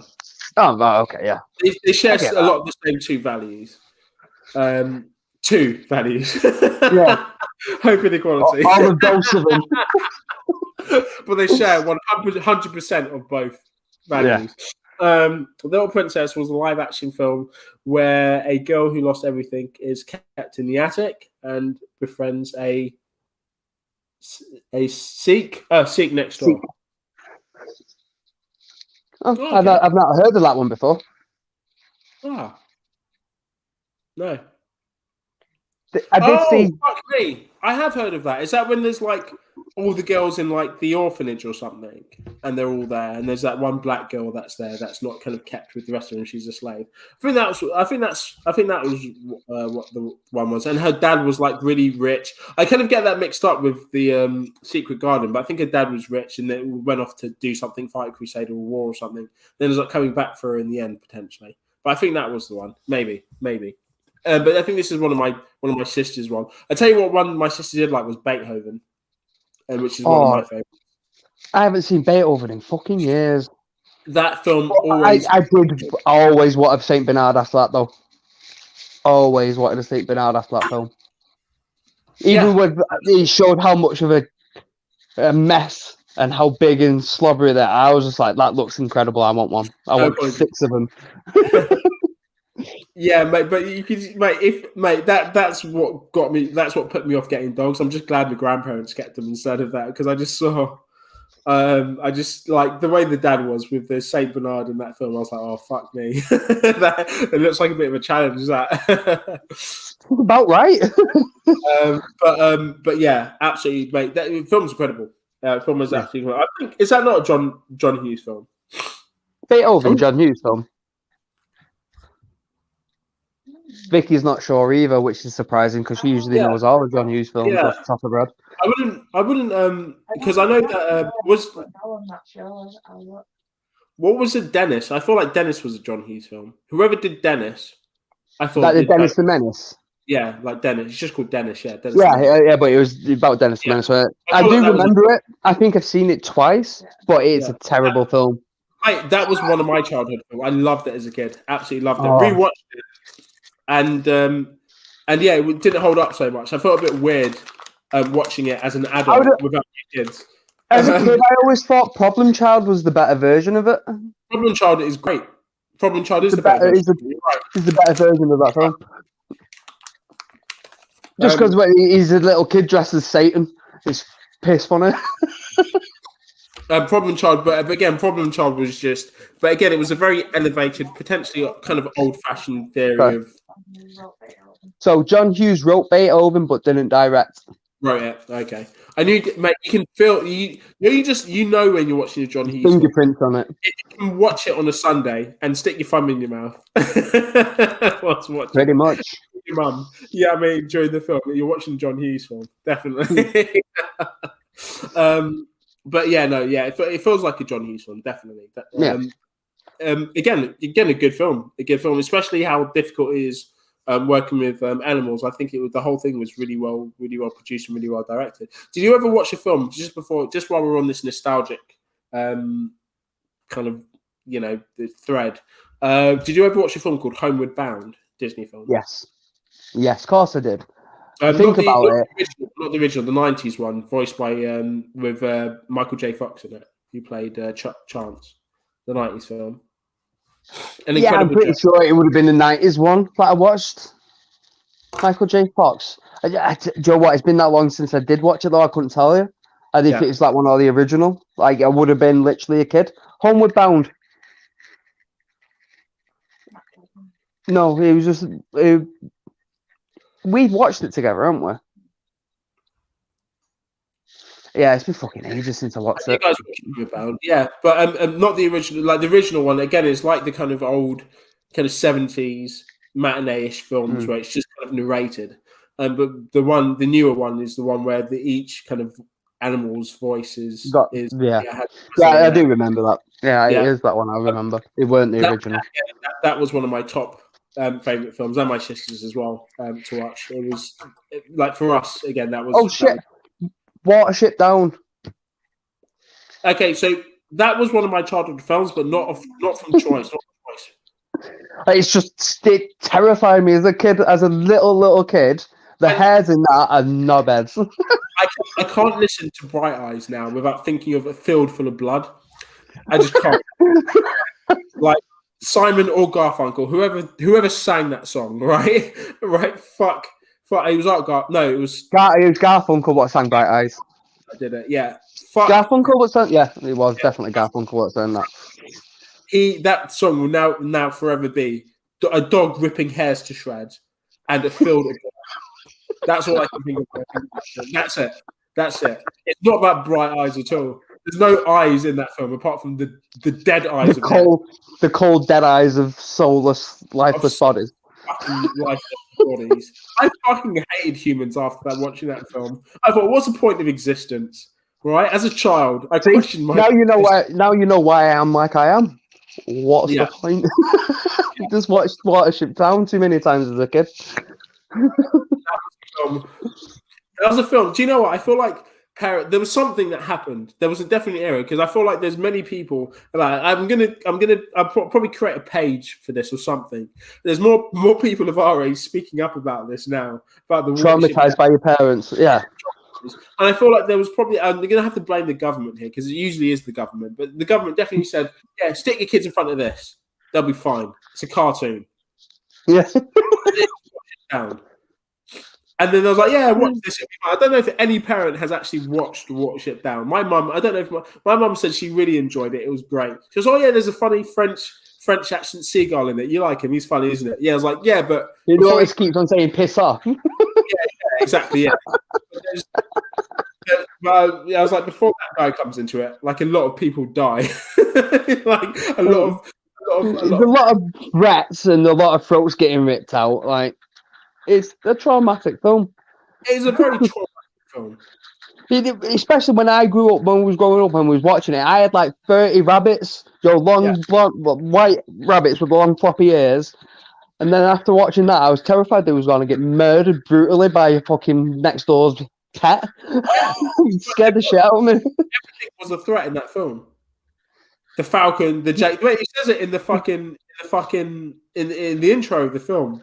The Falcon, the Jaguar, the fucking rat or whatever it is. There's just something there, right? And it's just like these animals that you wouldn't fucking look at twice. These are all dangerous to hares. And I was like, fuck. Every single one of them. You know what I mean? As a kid, you know what I mean? Just going, oh, at the end of that, just watching, just go, oh, it's a fucking tough life, that, isn't it? You know what I mean? Imagine being there now. Oh, fucking hell, that's a tough old life. Tough old life for a hare. Mate, things used to be easier for hares. They should just run around, but now, oh, tough old life. My dad, that was me 4 years old. Conversation I had. My dad was sick in hospital when I was a kid, and they put me in this TV room in a very scary hospital by myself, watching Watch It Down, scarred for life. Yeah, yeah, I thought that. Watch It Down. But I think I'm gonna. They redid that series, didn't they? They redid it on again. Have you watched the new series of it? No, I don't think I need to. Has the first one scared that much that you? It's not scared me, but I mean, it's not going to be anywhere near as effective if they go down that route. Yeah, and I feel like it'll lose its meaning if they try to dilute it. Yeah, agree. I didn't see any plus side of it. If you had a kid who hasn't seen the original, yeah, probably let them watch that one and not the original because it's not going to be as fucking. They'll make it horrific. A lot more. Agreed, NG. Tarka the Otter. Did you read or did you watch Tarka the Otter? Nah, don't ring a bell to me. Yeah, which is weird because I'm obsessed with otters. But it's a beautiful story at the beginning of this otter that describes perilous things. It's like Homeward Bound, and then the ending, it's like Saw. It's horrible. It's just don't put your kids in front of Tarka the Otter. Don't let your kids watch It Down. You know what I mean? Unless they're ready to, because fucking hell, you end up having kids like Mike and myself, guys that are just obsessed with gore horror porn. That's it. Pretty much. Yeah.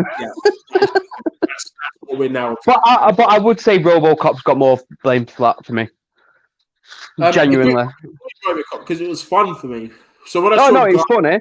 But when that guy is going and blows his hand off, I was like, oh, it got real all of a sudden. The fact that he just shot him full of hundreds of holes didn't really bother me. The fact that he did the whole slow motion thing and clean shot his hand off, that bothered me. And then obviously the acid vat guy. Yeah, the acid vat guy. The only scene that traumatized me was the one with the fucking robot with the guy putting the gun at him. The guy got blown and shot to shreds. That scene traumatized me. That scene fucking traumatized me. I thought that robot was scary enough. And why did they make it raw? Why did they make it raw? It would My favourite part is when it falls down the stairs and it's on its back and it's crying like a baby. I can't take it. That thing is the most scariest thing I've ever seen in my life. Even the scene in Return of the Jedi where the fucking AT is walking and the fucking Ewoks release all them little logs and the AT's there and it's trying to lose its balance. It reminds me of that scene in RoboCop. Can't watch it. I'm like, ugh. No. Exactly. No, absolutely not. What was the kid show with the slug aliens where they put That rings a bell. Take over their brains. Is it not just The Faculty though? It's not a kid's show, but it is The Faculty. Like... Yeah, it doesn't sound like a kid's show. It sounds like The Faculty, it's basically any invasion of the body snatchers, isn't it? It's just a different iteration of them. I haven't seen it though, but I'm kind of interested in it. It rings a bell though. I'm not gonna lie, but I was going to end this with the Thundercats one, but I might do that next time, just when we get a bit more kind of substance towards the new Thundercats film with NG, and hopefully get NG on the show as well, so we can talk about it with her. Yeah, NG, you don't actually have to show your face on camera. You can do it so you can talk and have it like this, so you don't actually have to come on. NG is beautiful. She should show her face on camera. NG, show your face on camera. Get involved. Vicky said she'll come on when NG comes on, and they can both talk off with the face finger. Okay, so they can have a host. The whole time they are literally just sounds like Animorph. Mate, shout out to still tuning into this. Thank you, brother.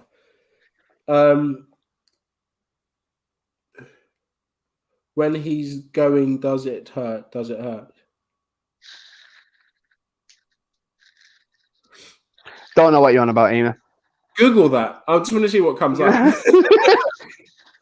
You don't Google that. You don't want to know what comes up. For a second, and just tell us what thread. Put video. Okay. So the last thing that I want to talk about as well. Just while we're. Just Google it. It looks like Animorphs. Okay. Oh, there you go. I don't know. It rings a bell, but we'll have to look at that again. Maybe put that on a kind of one to watch potentially, Mike.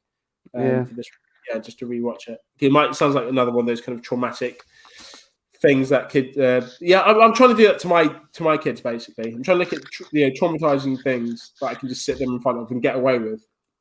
Okay. Well, you get away with because I was just going, just put them in front of like the Green Zone or like any Eli Roth horror film. Be all right with that, won't they? Yeah. Fun for like RoboCop for me, yeah. Mum was like, "Yeah, this is a fun film. We like this action film." You know, I saw a guy get blown to shreds. So I was like, "Is that what someone gets shot?" And Mum was like, "Yes." I'm like, "You get a metal body." No, not even him. No, the guy gets shot to bits. You know, when he aims a gun. You know, I was just like, "Is he dead?" And my mum was like, "Yeah."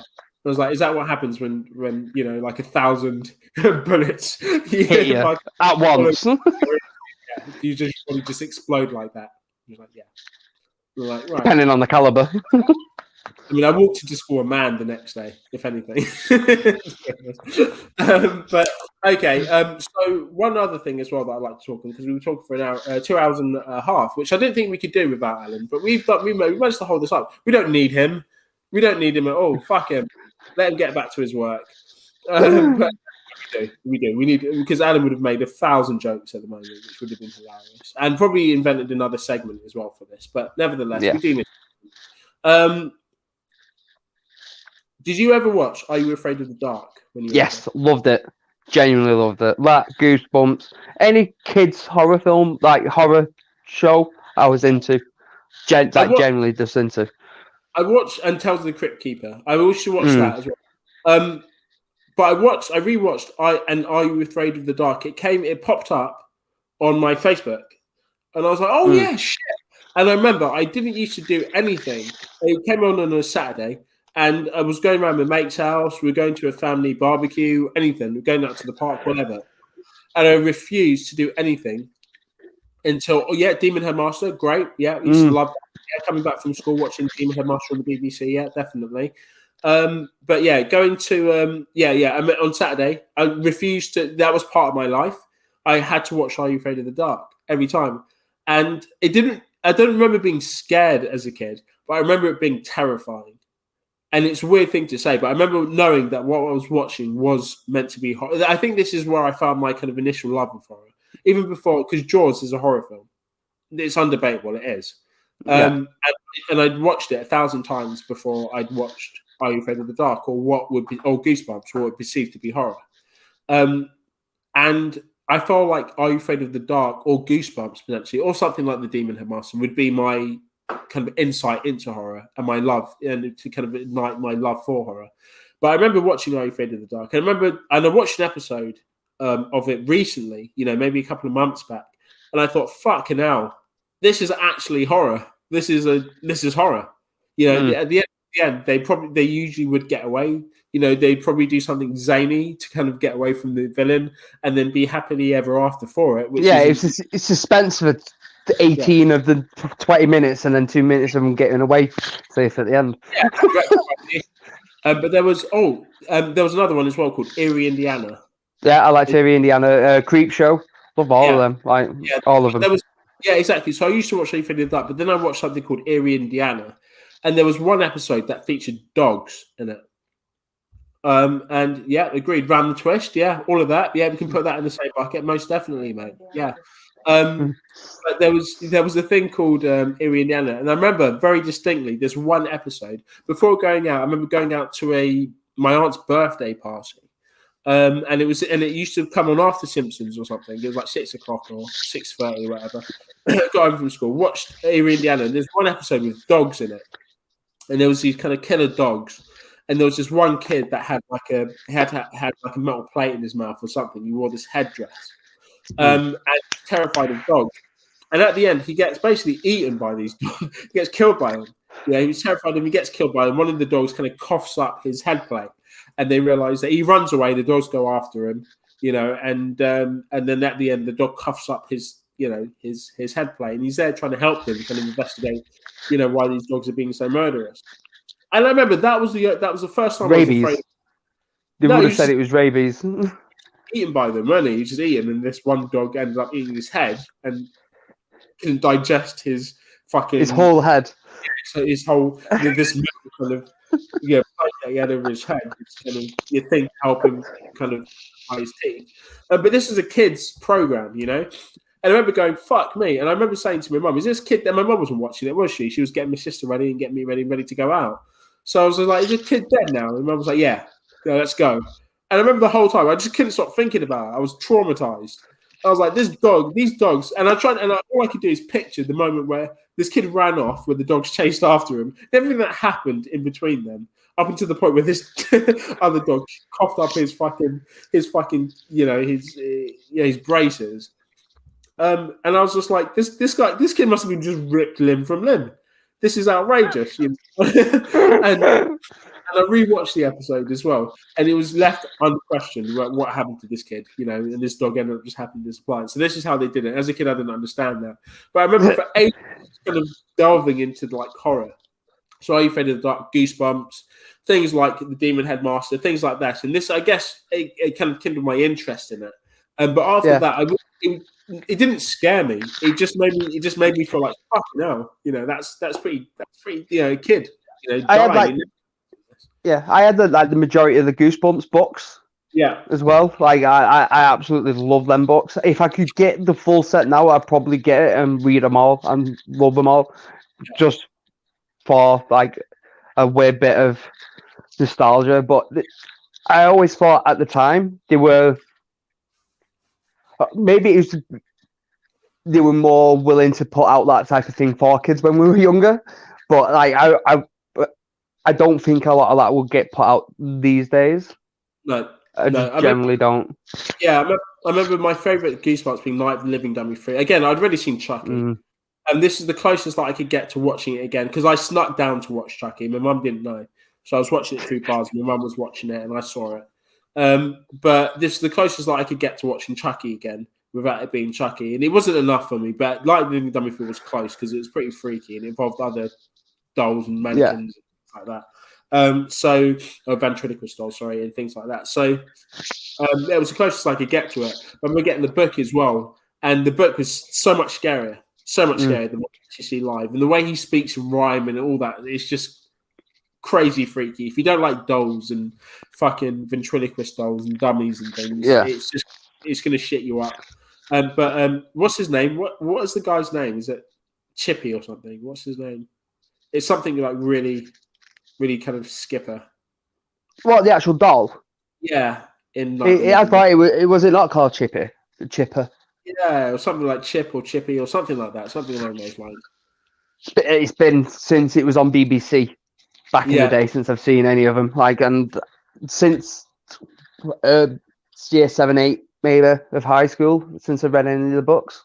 Like, it's been a long time since I've gone back near them. But I did see Are You Afraid of the Dark and Goosebumps on the streaming thing, what we got, and I was like, oh, I might have to actually put my toe back in just to see what they're like, because I always remember the Demon Headmaster being really, really good. I always remembered really enjoying Goosebumps and Are You Afraid of the Dark, but going back to him now, with everything I like now, would I feel that same type of affinity for him is a bit weird. Yeah. Yeah, mate, agreed, Linda. But, you know, if you think back to your childhood years, you actually realise how much TV you did watch and the influence to that as well. Some of the films that you mentioned, I'm a bit surprised, actually, because there's a lot of films that you've mentioned that aren't too outside of the boundaries of what we watched as a kid. I say we as in like Mike and Vix and G. So they're all kind of in the same boundaries. I did watch things like Sister Act at the time. I have seen Save the Last Dance. I've never seen that in the cinema with my family as well. So it's not too dissimilar. I think what we should do is just for another like obviously once we can all get together again.